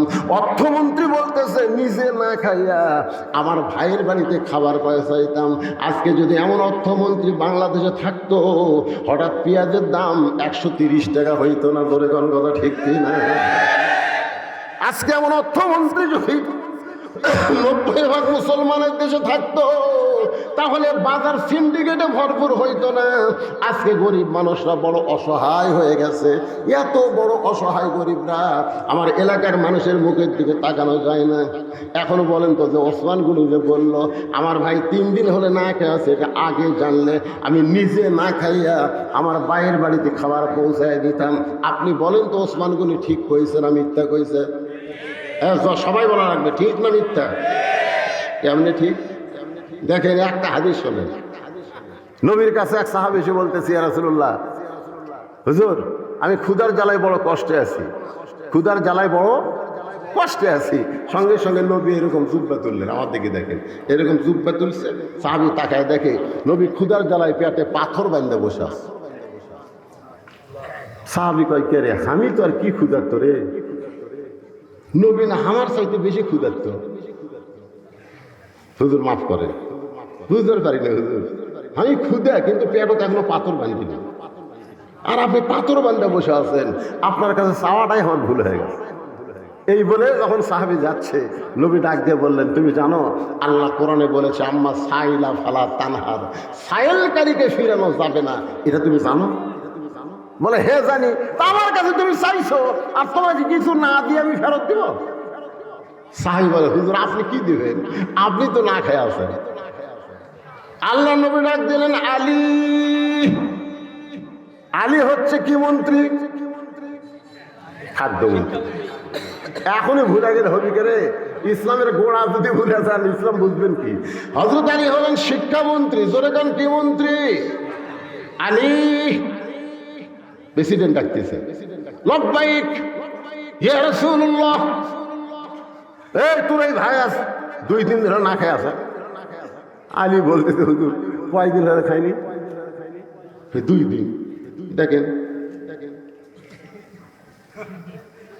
আমি 3 দিন হলে খাইনি, আমার হাসান হোসেন ক্ষুদার জ্বালায় কান দিচ্ছে। তা আমার ডাকা কাম হবে? রাসূল কয় পাগলা তো দেওয়ার জন্য ডাকিনি রে, তুই যে শিক্ষামন্ত্রী, এই জন্য তোকে অর্থমন্ত্রীর কাছে একটা চিঠি লেখার জন্য ডাকছি। শিক্ষামন্ত্রী চিঠি লিখবো অর্থমন্ত্রীর কাছে, চিঠির মধ্যে লেখো 2000 টাকা ওসমান গনি যেন গরিবকে দিয়ে দেয়, আর চিঠির নিচে আমার নামটা লিখে দিব। এখন আপনারা বলবেন হুজুর নবী কি লিখতে পারে না? না, নবী লেখা পারদর্শী না। হযরত আলী চিঠি লিখলেন ওসমান গনির কাছে, নিচে লিখলেন আল্লাহর নবীর নাম। এবার গরিব সাহাবী খুশি হইয়া, কারণ চিঠির মধ্যে অঙ্ক দিছে 2000, এক বছর আর অভাব থাকবে না, সেই সময়ে 2000। গরিব সাহাবী চিঠি নিয়ে ওসমান গনির দরবারে গেছে। ওসমান গনির দরবারে গিয়ে দেখে ওসমান গনি কেশিয়ারের সাথে ঝগড়া করতেছে। কেশিয়ার কে? 4 আনা কোথায় গেল? 4 আনা এই কি হিসাব করিস সারাদিন ধরে? 4 আনার হিসাব নাই জানিস না? ওসমান গনি যখন 4 আনার বলে কেশিয়ারে ধরছে, গরিব খালি চিঠির দিকে দেখে আর চিন্তা করে, কোটি 4 আনা আর কোটি 2000। নবীর কাছে গিয়ে বলতেছি ইয়া রাসূলুল্লাহ, হুজুর আপনি দিবার পারেননি ভালো কথা, কিন্তু এমন এক কিরপুরের কাছে আমারে পাঠাচ্ছেন যে 4 আনার জন্য কেশিয়ারও ছাড়ে না, ওই 2000 টাকা আমাকে দিবে? আল্লাহ রাসূল বলে তুমি চিঠি দেখাছো? আমি তো পরিবেশে ফেলাম না, আবার যাও। নবীর কথা মতো আবার গিয়ে দেখে কেশিয়ারের কপাল ঘেমে ঘাম টপ টপ করে পড়তেছে, আর ওসমান গনি কিছুক্ষণ পরে বলতেছে 4 আনার হিসাব দে। 4 আনার হিসাব না দিয়ে তো ছাড়বো না। 1 ঘন্টা হয়ে যায়, 1 ঘন্টা হয়ে যায় যে ওসমান 4 আনার জন্য কেশিয়ারকে ছাড়ে না। সে ওসমান কোনোদিন 2000 টাকা দান করবে না। আবার যদি নবীর কাছে যায়, নবী ধমক দিয়ে আবার পাঠায় দিবে। না খাইয়া বসে থাকা যায়, কিন্তু না খাইয়া ঘোরা যায় না। খাইয়া এক জায়গায় বসে থাকা যায়, কিন্তু ঘোরা। আমি দেখছি আমার গ্রামের এক ফকির একবারে ভিক্ষা নিয়ে 2 বাড়ি বাদ দেয়, আবার 3য় বাড়ির দরজা। আমি বললাম কে রে ভাই, মাঝখানে 2 বাড়ি বাদ দিলা কেন? হুজুর আপনি ভিক্ষা করেন তখন বুঝবেন। আমি বললাম ভিক্ষা করে বোঝা লাগবে কেন? তুই বুঝা দিলি তো বুঝি। বলে হুজুর মাঝখানে 2 বাড়ি আমি তালাক দিছি। তালাক দিলি কেন? বলে এর আগে কমপক্ষে 10 বার ভিক্ষা চাইছি, প্রত্যেক বাড়ি বলেছে মাফ করো। তো যারা ফকিরের কাছে মাফ চায়, এই শালাকের চাইতে বড় ফকির আর দুনিয়াতে নাই। এরকম আমি তালাক দিয়েছি হুজুর, আমার সময়ের দাম নেই। আপনি কি মনে করছেন আমার সময়ের দাম নেই? যে বাড়ির ভিক্ষা নেই সেই বাড়ি খালি ফকির নেই। গরিব সাহাবী চিন্তা করে 2 বার গেলাম 4 আনার হিসাব ছাড়ে না, আবার যদি যাই নবী আবার পাঠায় দিবে। দরকার নাই, না খাইয়া বসে থাকা ভালো, কিন্তু ঘোরা ভালো না। সিডি পকেটের মধ্যে রাইখা, সিডি পকেটের মধ্যে রাইখা গরিব সাহাবী যখন গোপন রাস্তা দিয়ে পলাবার যায়, এমন সময় দেখে রাস্তার মাথায় হযরত আলী দাঁড়ায় আছে।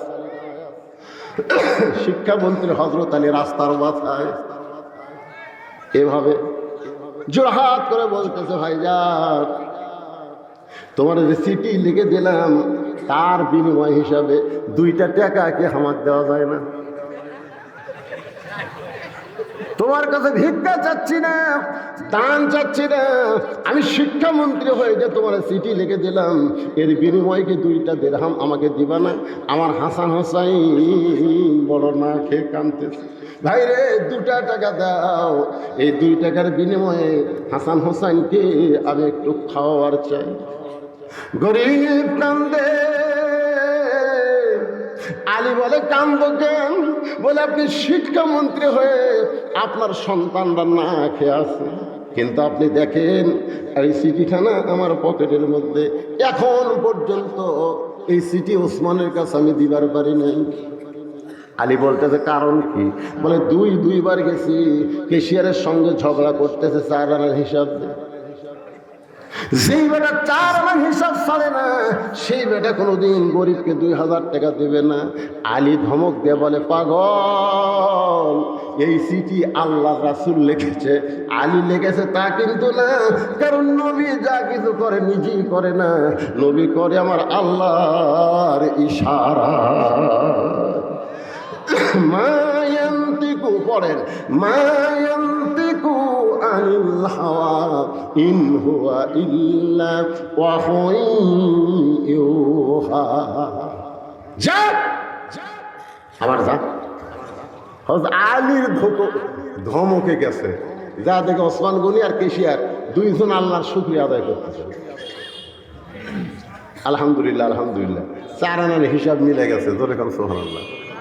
আপনাদের মনে হচ্ছে হুজুর 4 আনা কোনো পয়সা হলো? 4 আনাও গরিবদের ধনীদের কাছে পয়সা। তুমি যদি হিসাব না করো, যাকাত দাও, তোমার একটা টাকা তো আল্লাহর দরবারে আদায় হবে না। জোরে কোন কথা ঠিক কি না? তাই তাই তাই তাই হিসাব করা লাগবে। যেই মাত্র গরিব চিঠিখানা ওসমানের দরবারে দেয়, ওসমান চিঠিখানা পড়ে একটা চুমা খাইছে। চুমা খাওয়ার পরে বলতেছে, ভাইজান এই চিঠি কে পাঠাইছে? গরিব সাহাবী বলে, নিচের দিকে তাকায় দেখেন আল্লাহর নবীর নাম লেখা আছে, আল্লাহর নবী এই চিঠি পাঠাইছে। সঙ্গে সঙ্গে ওসমান বলে চিঠিতে একটা চুমা দিয়ে বলে, ভাইজান এই চিঠি কে পাঠাইছে? গরিব পাইকারে আল্লাহর নবী এই চিঠি পাঠাইছে। সঙ্গে সঙ্গে ওসমান বলে চিঠিতে একটা চুমা দিয়ে বলে, ভাইজান এই চিঠি কে পাঠাইছে? গরিব মনে মনে কয়, তুই 4 আনার জন্য কেশিয়ার ছাড়িস না। চিঠির মধ্যে 2000 টাকার অঙ্ক দেখে তোর মাথা পাগলা হয়ে গেছে। এই চিঠি আল্লাহর নবী পাঠাইছে। সঙ্গে সঙ্গে ওসমান গনি চিঠিতে একটা চুমা দিয়ে বলে, ভাইজান এই চিঠি কে পাঠাইছে? গরিব চিল্লাই বলে, তোর টাকার আমার দরকার নাই। 3-3বার নবীর নাম বললাম, এরপরেও যখন জানতে চাস কে পাঠাইছে, তোর টাকার আমার দরকার নাই। রাগ করে নবীর কাছে গিয়ে বলে, রাসূলুল্লাহ আপনি দিবার পারবেন না ঠিক আছে, কিন্তু এমন কৃপণ ওসমানের কাছে আমারে কেন পাঠাইছেন? 3-3বার আপনার নাম বললাম, আপনি চিঠি পাঠাইছেন, কিন্তু আমার কাছে খালি শুনবার চাই চিঠি কে পাঠাইছে, আর নাম বলি নাই হুজুর। রাগ করে আপনার কাছে নালিশ দিলাম। নবী চোখের পানি বের করে বলে, আমার অর্থমন্ত্রী তো এমন হওয়ার কথা না। আমার অর্থমন্ত্রী কি বাংলাদেশের টাকা বিদেশে পাচার করলো নাকি?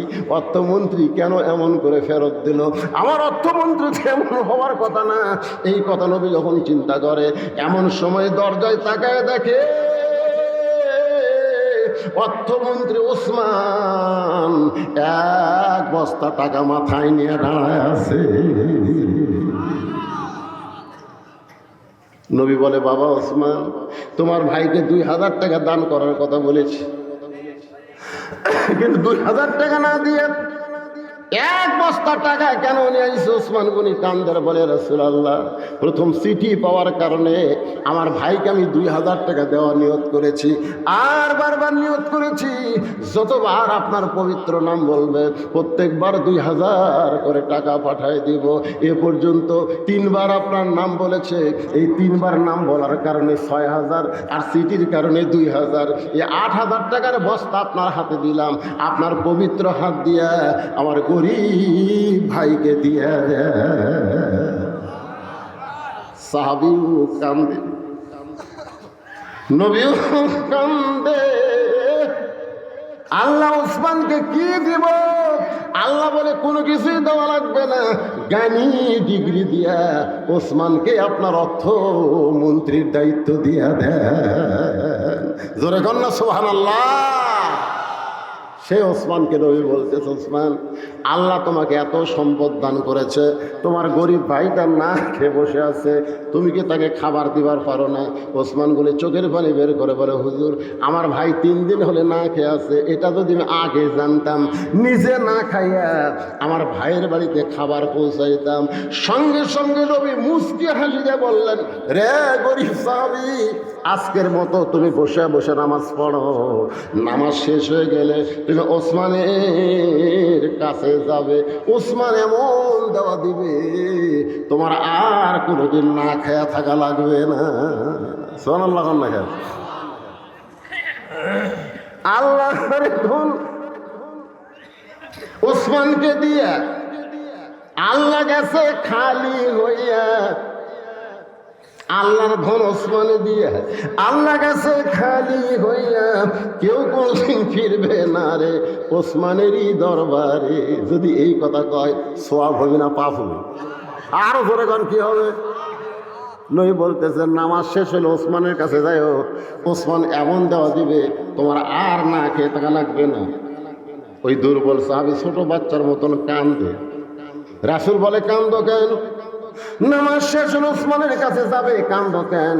বলে ইয়া রাসূলুল্লাহ এখন পর্যন্ত আমার ঈমান বলতেছে ইন্না সলাতি, পড়েন ইন্না সলাতি ওয়া নুসুকি ওয়া মাহইয়ায়া ওয়া মামাতি লিল্লাহি রাব্বিল আলামিন। দুর্বল সাহাবী বলছে যে হুজুর এখন পর্যন্ত আমার ঈমান বলতেছে ইয়্যাকা নাবুদু ওয়া ইয়্যাকা নাস্তাইন, আমি যার ইবাদত করি তিনি আমাকে সাহায্য করবে। এখন পর্যন্ত আমার ঈমান বলতেছে যে যার নামাজ পড়ি তিনি আমাকে সাহায্য করবে। যতক্ষণ পর্যন্ত আমার ঈমান বলবে যার নামাজ পড়ি তিনি আমাকে সাহায্য করবে, ততক্ষণ পর্যন্ত না খাইয়া খাইয়া মরে যাব, কিন্তু আমি ওসমানের দরজায় যাব না। লিল্লাহি তাকবীর। আপনারা বলেন তো এই যে দুর্বল সাহাবীর এই ঈমান পাকা করেছে কোন ইবাদত? কথা কয় না, কোন ইবাদত? নামাজ। এখন পর্যন্ত ইয়্যাকা নাবুদু ওয়া ইয়্যাকা নাস্তাইন, কার ইবাদত করি? না খাইয়া খাই মরে যাব, কিন্তু আল্লাহ ছাড়া ওসমানের দরজাতে আমি যাব না। সঙ্গে সঙ্গে নবী জোড়হাত করে বললেন আজকে আসরের নামাজ দেরিতে হবে, আজকে আসরের নামাজ দেরিতে হবে। এই কথা বলে নবী মেহরাব থেকে গরিব সাহাবীর দিকে পা বাড়ালেন। ওমর ফারুক নবীর জুব্বা টেনে ধরে বলতেছে ইয়া রাসূলুল্লাহ আপনার জুতার পরশ আল্লাহর আরো ধন্য হয়ে যায়, আর আপনি মেহরাব চলে একটা গরিব সাহাবীর কাছে যাবেন কেন? আপনি খালি হুকুম দেন, আমি ধরে নিয়ে এসতেছি। নবীর কথার উপর কথা মারতেছে। নবী কইছেন আমার শেষ হলে ওসমানের কাছে যাও, আর এই বেটা বলতেছে মরিয়া যাবো, তাও যাবো না। ওর কাছে আপনাকে যাওয়া লাগবে কেন? আপনি খালি কন ওকে নিয়ে আসি। আপনি কি সাধারণ মানুষ নাকি? আপনার জুতার পরশে আল্লাহর আরো ধন্য হয়ে যায়। নবী তখন বলেন ওমর সাবধান হয়ে যাও, যে দুই চোখ দিয়ে তাকে তুমি দুর্বল দেখতেছো সে দুই চোখ বন্ধ করো, দুই চোখ বন্ধ করো। দুই চোখ চোখ না, মুসলমানের আর একটা চোখ থাকা লাগবে। জোরে কোন কথা ঠিক কিনা? দুই চোখ দিয়ে দেখে এটা কার বাড়ি রে, এটা কার বউ রে, এটা কার বেটি রে। এই দুই চোখ আপনার জান না নিয়ে যাবে। নিজে তো টিনের বাড়ি থাকেন, তো 10 তালা জেঙ্গে দেখে এটা কার রে, কি 10 তালা তুই শান্তিতে আছে? আপনি টিনের বাড়ি ঘুম পাড়েন, আপনি অশান্তিতে আছে? আপনি একদিন সময় করে 10 তালা বিল্ডিংয়ের মালিকের কাছে যাবেন, যা বলেন ভাই 10 তালা থাকেন এসি রুম, খবর কি? ঘুম হয় না ভাই, ঘুম হয় না,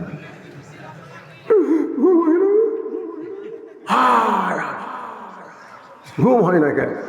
বেটি একটা হেনালার সাথে প্রেম করতেছে, বেটা আমার হিরোইন খাই ভাই, আমার বউ মাঝে মধ্যে আমার ডিউটি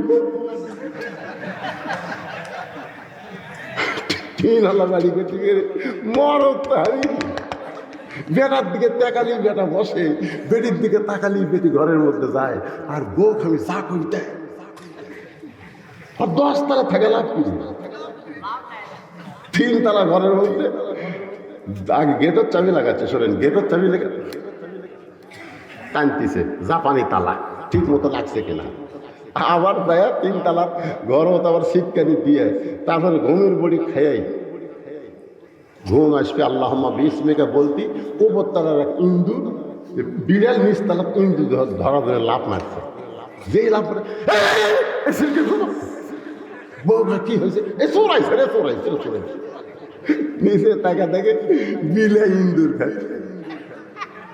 হায় রে ঘুম নাই রে, মন খারাপ করা গেটের কাছে যায়, দেখে এক ভুটভুটি আল্লাহ তেল ফুরে গেছে, ওই ধনী মানুষের গেটে ওই ভুটভুটি থুয়া, অয়েল টয়েল কিছু নেই,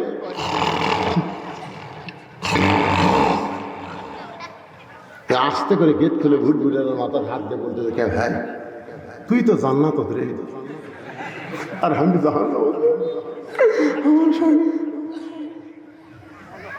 ঘাড় কাট করে কি দেখে, কি দেখে? পরের বউ কেন দেখবেন, নিজের বউ দেখেন। প্রত্যেক দেখাই দেখায় আল্লাহ সোয়াব দিবে। তোর কোন কথা ঠিক কি না? এটা কার বউ রে, কার বেটি রে, কার বাড়ি রে? এই দুই চোখ আমাদের ধ্বংস করে দিছে। ছোটবেলায় আমরা লেখাপড়া করেছি, একে চন্দ্র, দুয়ে পক্ষ, তিনে নিত্র। নিত্র মানে চোখ। আল্লাহ নয় বলে, ওমর দুই চোখ দিয়ে দুর্বল সাহাবীকে দেখতেছো, এই দুই চোখ বন্ধ করো, অন্তরের চক্ষু দিয়া ওই দুর্বল সাহাবীর দিকে তাকাও। সঙ্গে সঙ্গে হযরত ওমর দুই চোখ বন্ধ করে অন্তরের চক্ষু দিয়ে যখন তাকায়, আইন মন্ত্রী হযরত ওমর থরথর করে কাঁপতে কাঁপতে মসজিদ নববীর মধ্যে পড়ে যায়। সাহাবেরা বললেন, ইয়া রাসূলুল্লাহ, ওমর ফারুক পড়ে গেল, তার মাথাতে আমরা পানি দেব। আল্লাহ রাসূল বললেন, কোনো পানি দিও না, ও এক সময় হুঁশ ফিরে পাবে।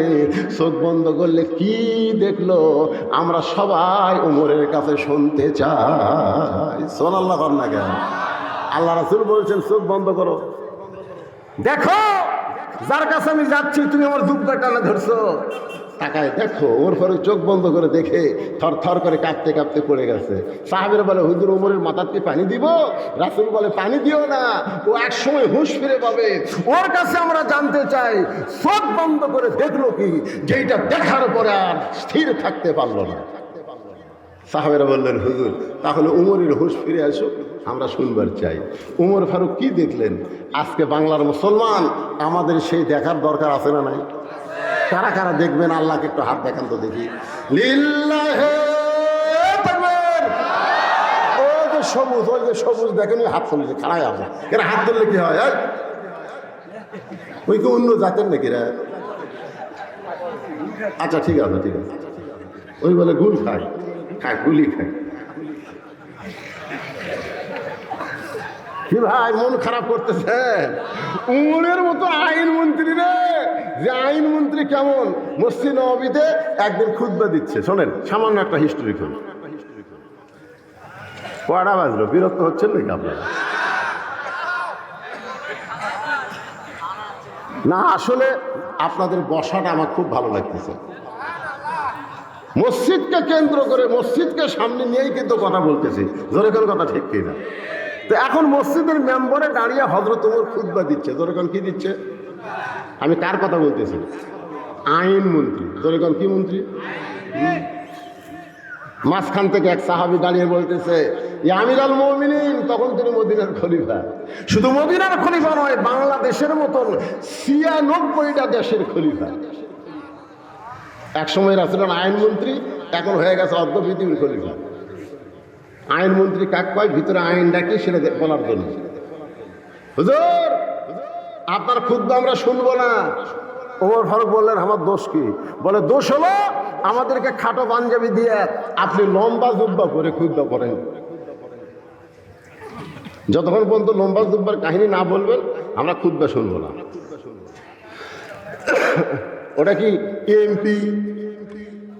ওমর ফারুক কি এমপি, মন্ত্রী, প্রধানমন্ত্রী, অর্ধ পৃথিবীর খলিফা? ওমরের চোখটা দর দর করে পানি পড়তেছে।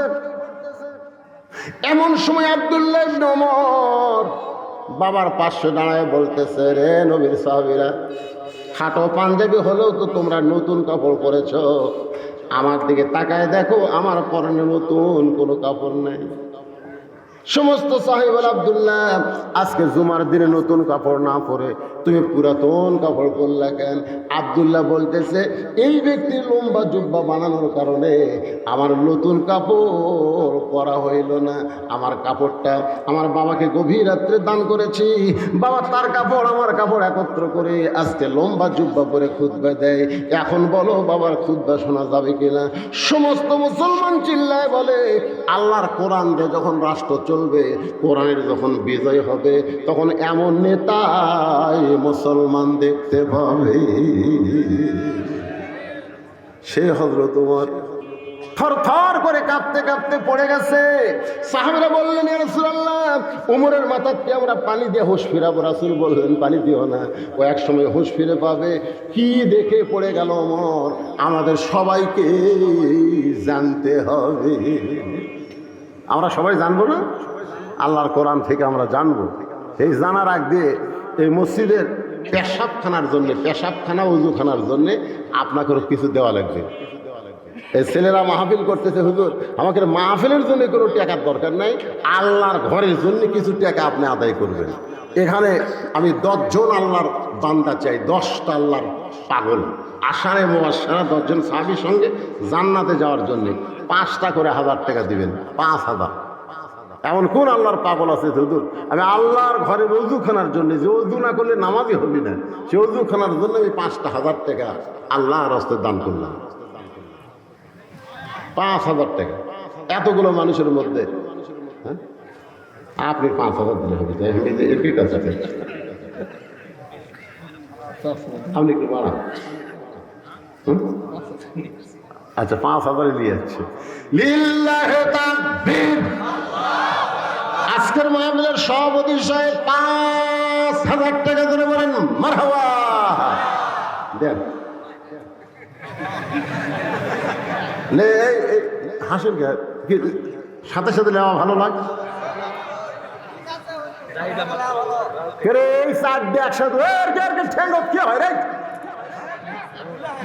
আশ্চর্য ধনের কথা। আল্লাহ জোহরা ডিগ্রি দিয়া ফাতেমার কবরটাকে কিয়ামত পর্যন্ত পর্দা করেছি। আমার মা বোনেরা যারা ওয়াজ শুনতেছেন, মা আপনাদের বেশি ওয়াজ আল্লাহ করে নাই, মাত্র 4টা ওয়াজ করেছে। 1 নম্বর হলো পর্দা, 2 নম্বর স্বামীর কথা মতো চলা, 3 নম্বর নামাজ পড়া, 4 নম্বর রমজান মাসে রোজা করা। 4টে আমল যদি করতে পারেন 8টা জান্নাতের দরজা আল্লাহ খুলে দিবে। দেন এই ব্যাগলা খালি ঘরে গেলে, খালি ঘরে গেলে ব্যাগলে রে দেন, যাই যা পারেন আল্লাহর ঘরে দেন, সবাই দেন। দানকারী গো পিতা মাতা, সুখেরাই গো কবরে, নূরের টুপি পরাইয়া উঠাবেন রোজ হাসরে। আমি আশ্চর্য হয়ে গেলাম, কে খালি সভাপতি আর সহসভাপতি দান করে, আর লোক নাই, এদের উপর লোক নাই। নগদ বাকি যে যা পারেন লিখে দেন। তো ওযুখানার জন্য সিমেন্ট লাগবে, সিমেন্ট দেন। টাইলস লাগবে, টাইলস, এই যে বসে থেকে ওযু করবেন ওটা টাইলস দিবে, দেন আল্লাহর রাস্তায় কোন 10টা টাইলস দেবে, অসুবিধা কি? হ্যাঁ, আহনাফ হক রাইয়ান 500 টাকা দান করেছে আল্লাহর ঘরে। আল্লাহ দানকে কবুল করেন। এরকম 500 1000 জায়গা পারেন দেন, বাজার দেন, দেন। দুনিয়ারই সম্পদ দুনিয়াতে রবে, ফকির হয়ে মানুষ কবরেতে যা। আপনারা যাচ্ছেন কেন? আজকে শেষ, যাচ্ছেন কেন? ওর ভারত কি দেখলো রে? হ্যাঁ,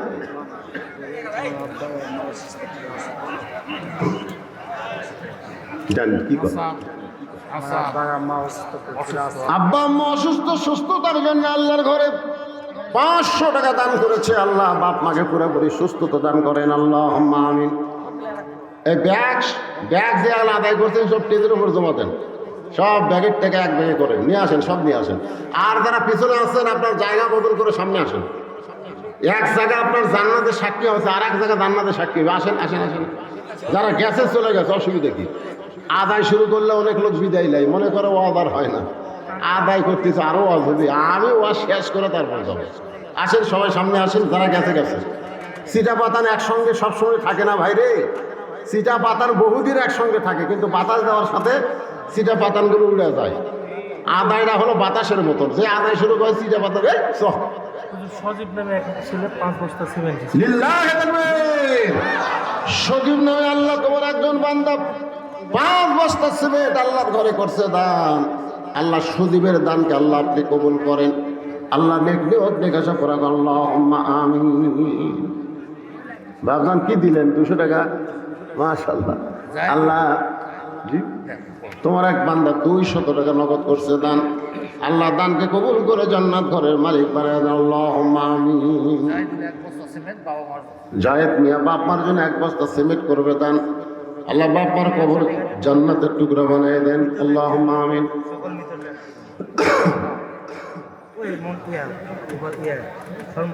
দেখ 100 টাকা দিয়ে মৃত্যু ব্যক্তি দোয়া আছে, সফল মৃত্যু ব্যক্তি দোয়া আছে, 100 টাকা দান করেছে। আল্লাহ দানকে কবুল করেন। যারা কবরে গেছে আল্লাহ কবর সেদের মাফ করেন। একটু জিকির করে লা ইলাহা ইল্লাল্লাহ, জোরে জোরে লা ইলাহা।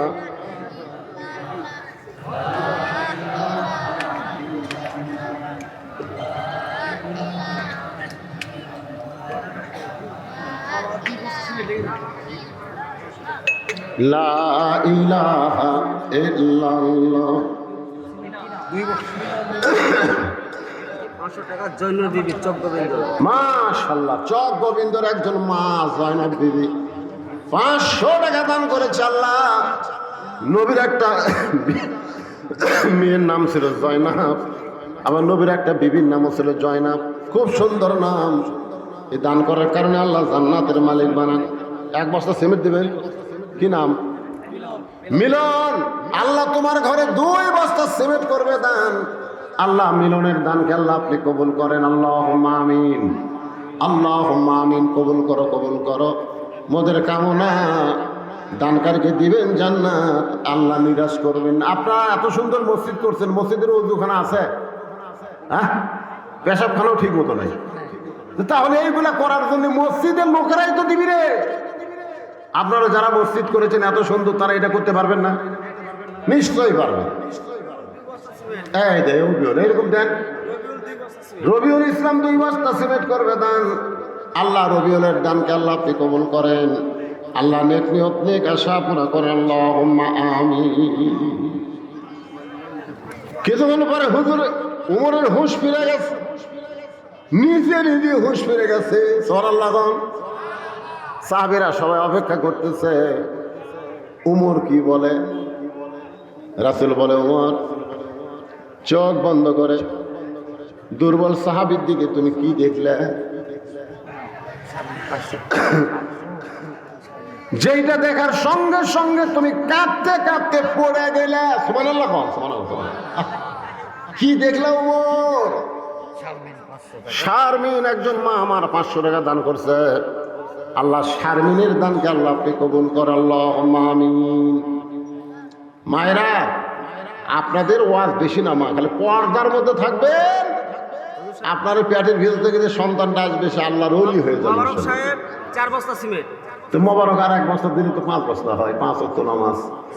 1 বস্তা সিমেন্ট। মোবারক 4 বস্তা সিমেন্ট করলো দান। মোবারকের দানকে আল্লাহ আপনি কবুল করেন। আল্লাহুম্মা আমিন। আর 1 বস্তা কে দিল এখানে? 1 বস্তা শিখু ভালো নাম হলো এই শিখু, এই শিখু ভালো নাম কি? আজাদুল ইসলাম। আজাদুল ইসলাম ওরফে শিখু। আসলে শিখু মিকু এগুলো নাম পরিবর্তন করা লাগবে। কি সুন্দর নাম, আজাদুল ইসলাম। 1 বস্তা সিমেন্ট দান করলো আল্লাহ। আজাদুল ইসলামের দানকে আল্লাহ আপনি কবুল করেন। আল্লাহুম্মা আমিন। আর কেউ আছেন? এই মসজিদ কমিটির সভাপতিকে, মসজিদ কমিটির সভাপতি সাহেব নাই? আপনি কমিটির মসজিদের সভাপতি, আর ভাই হচ্ছে মাহফিলের সভাপতি। মসজিদ কমিটির সেক্রেটারি নাই? সেক্রেটারি হাফিজুর 2 বস্তা। হাফিজুর 2 বস্তা। হাফিজুল ইসলাম 2 বস্তা সিমেন্ট দান করবে। আল্লাহ হাফিজুলের দানকে কবুল করেন। আচ্ছা, এই সিমেন্টগুলো আপনারা যে লাগাবেন কি দিয়ে? বালু লাগবে না? বালু লাগবে? ফ্রি দিবি? বালু বলে ফ্রি পাওয়া যায়। আপনি দিবেন 1 টলি? মাশাআল্লাহ। এই যে বালুর একটা কিছু করা লাগবে না? নাম কি? মামুন চক দৌলত। 1 গাড়ি মানে ভ্যান গাড়ি ও টলি, 1 টলি বালু করবে দান। আল্লাহ তার দানকে কবুল করে। আল্লাহুম্মা আমিন। আচ্ছা, এই সিমেন্ট যে লাগাবেন টাইলস লাগবে না? হ্যাঁ, আপনাদের মধ্যে এমন কোন আল্লাহর বান্দা আছে হুজুর, আল্লাহর বান্দা মুসল্লিরা বসে ওযু করবে, সেই জায়গায় একটা টাইলস লাগাই দেব, এরকম এমন কোনো পাগল নাই? একটা টাইলস দিবা। 7,000 টাকা। কি কথা রে বাবা, এলা মরদ গুলো ডিঙ্গা চলে গেল রে। লিল্লাহে তাকবীর। পারভিন সুলতানা খোসালপুর 7,000 টাকা ধরে মারাবা। দোয়া করি 7টা জাহান্নাম আল্লাহ যেন তার জন্য হারাম করে দেয়। ধরে গেল আমিন।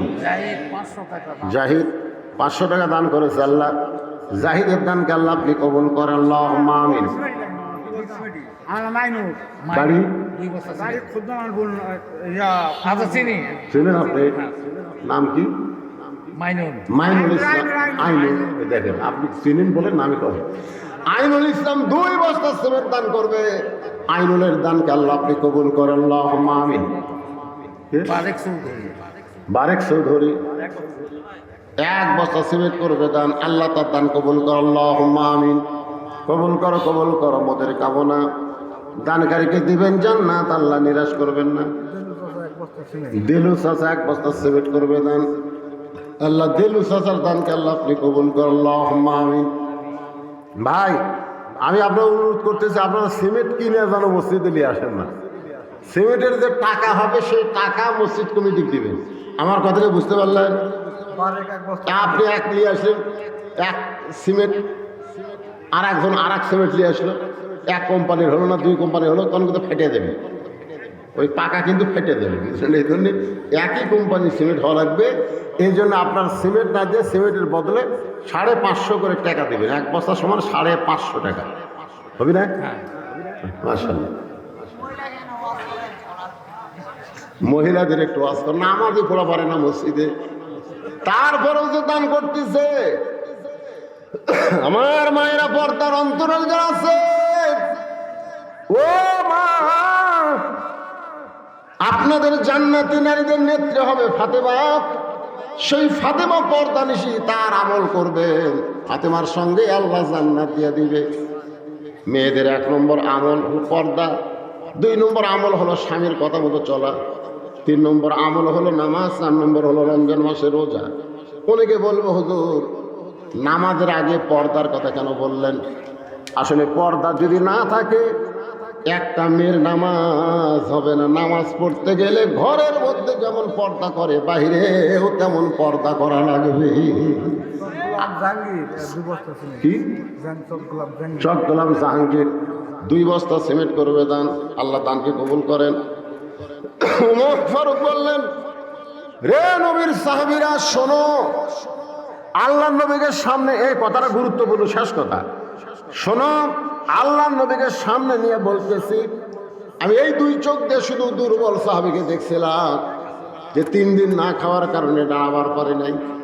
ও যখন বলতেছে এখন পর্যন্ত আমার ঈমান বলতেছে আল্লাহ আমাকে সাহায্য করবে, দরকার হলে না খেয়ে খেয়ে মারা যাব, কিন্তু আমার আল্লাহ শাহ ওসমানের কাছে যাব না।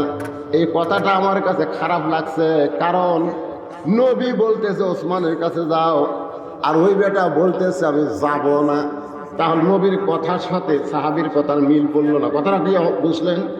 এই জন্য আমি উমর গরম হয়ে গেছি। কিন্তু চোখ বন্ধ করে তাকায় দেখি ওই দুর্বল সাহাবীর কলিজার ঈমান এত পাওয়ার, ঈমানের এত পাওয়ার, যেমন ফিলিস্তিনের মুসলমানের ঈমানের পাওয়ার কম না বেশি? জোরে খান। আপেল খায় না, কমলা খায় না, এগুলা ফল খায় না। এখন আল্লাহ তাআলা ফিলিস্তিনকে বিজয় দিবে, দেখবেন অল্প দিনের মধ্যে দেখা যাবে ইসরায়েল ন্যাজ গোটায় ফিলিস্তিন থেকে পালায় যাবে। আপনারা আজকের খবর দেখছেন, আমেরিকা পর্যন্ত আশ্চর্য হয়ে গেছে এই হামাসেরা কোন দিক দিয়ে এসে ফট করে গুলি করে, মানে কোন দিক দিয়ে ঢোকে তারা বুঝবারই পারে না।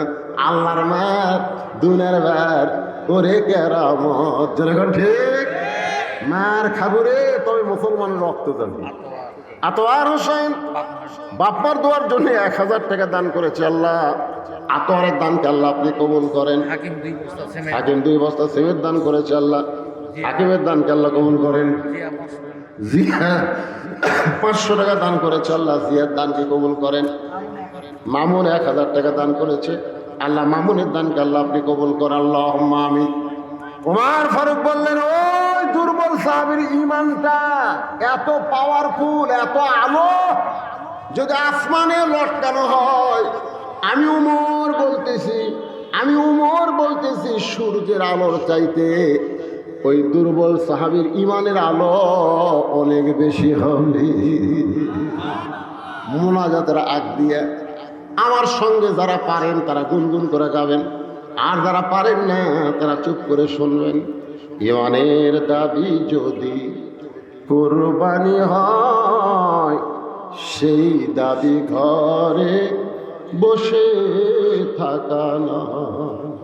জিনিসপত্র দাম কমবে ঘরত বসে থাকলে। আমি এক কসাইকে বললাম, কে ভাই 500 টাকার গোস্ত 550 গেল, সেই 550 গোস্ত 600 গেল, 600 গোস্ত 650 হলো, খালি সমানে দাম বাড়তেছে, কারণ কি? বলে হুজুর কারণ হলো একটাই, জনগণ কথা কয় না। জনগণ কি কয় না? খালি যদি 10 জন জনগণ বলতো এই গোস্তর দাম বাড়লো করে, গোস্তর দাম বাড়লো করে, এই করে যদি আমাকে কষায় দাও খালি হাতত নেয়, আমরা জোর হাত করে বলবো যা আসবে তাই। জনগণ কথা ঠিক না, কিন্তু জনগণ কথা কয় না। ইমানের দাবি যদি কুরবানি হয়, সেই দাবি ঘরে বসে থাকা নয়। ইমানের দাবি হলো কিছু বিনিময়। সবাই বলেন ইমানের দাবি হলো কিছু বিনিময়। সেই বিনিময় যদি কলিজার ঘাম হয়, যেরকম ফিলিস্তিনে কলিজার ঘাম মানে বোঝেন, কলিজার রক্ত। সেই বিনিময় যদি কলিজার ঘাম হয়, সেই ঘাম দিতে যেন তৈরি থাকি। ওগো দয়াময় আমার আল্লাহ দয়াময়। ইমানের দাবি হলো অগ্নিশিখা, বাতিলের বিরুদ্ধে জ্বলতে শিখা। বাতিলের বিরুদ্ধে কি করা? ইমানের দাবি হলো অগ্নিশিখা, বাতিলের বিরুদ্ধে জ্বলতে শিখা। সে আগুনে জ্বলে জ্বলে, সে আগুনে জ্বলে জ্বলে দিব ইমানের পরিচয়। ইমানের দাবি ঘরে বসে থাকা নয়। বসে থেকে বাংলাদেশ স্বাধীন হয়নি ভাই, বসে থেকে বাংলাদেশ স্বাধীন হয়নি। বঙ্গবন্ধু বলেছিল যার যা আছে তাই নিয়ে মাঠে ময়দানে আসছি।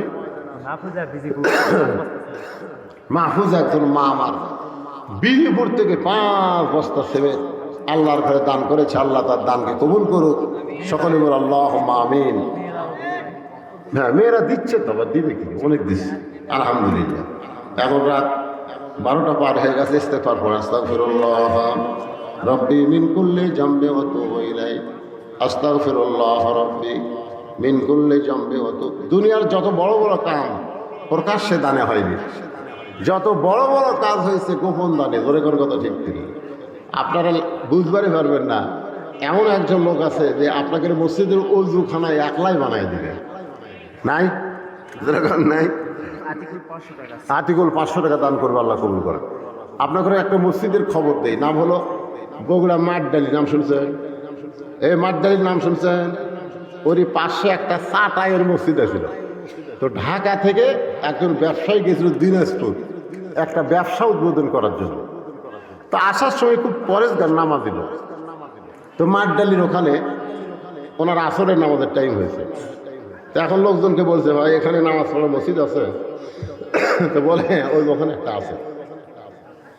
যাই দেখে চাটাইয়ের মসজিদ। কিসের মসজিদ? চাটাইয়ের। ওনার উপরে অজু করা লাগবে।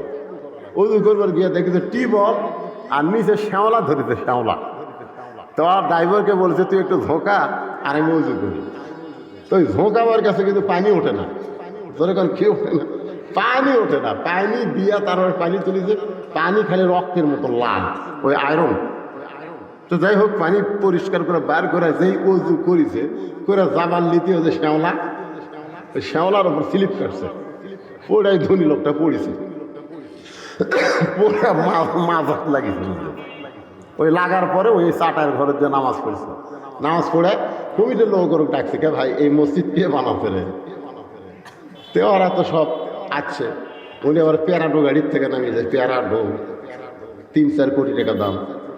ঠিক আছে, আমরা এই মসজিদ টাকা তোকে কেউ দেয় না, এখন আল্লাহর ঘর এরকম। হ্যাঁ, তো বলছে ঠিক আছে, তোমাকে এলাকার ইঞ্জিনিয়ারকে মসজিদের একটা ম্যাপ করে আমার কাছে পাঠিয়ে দাও।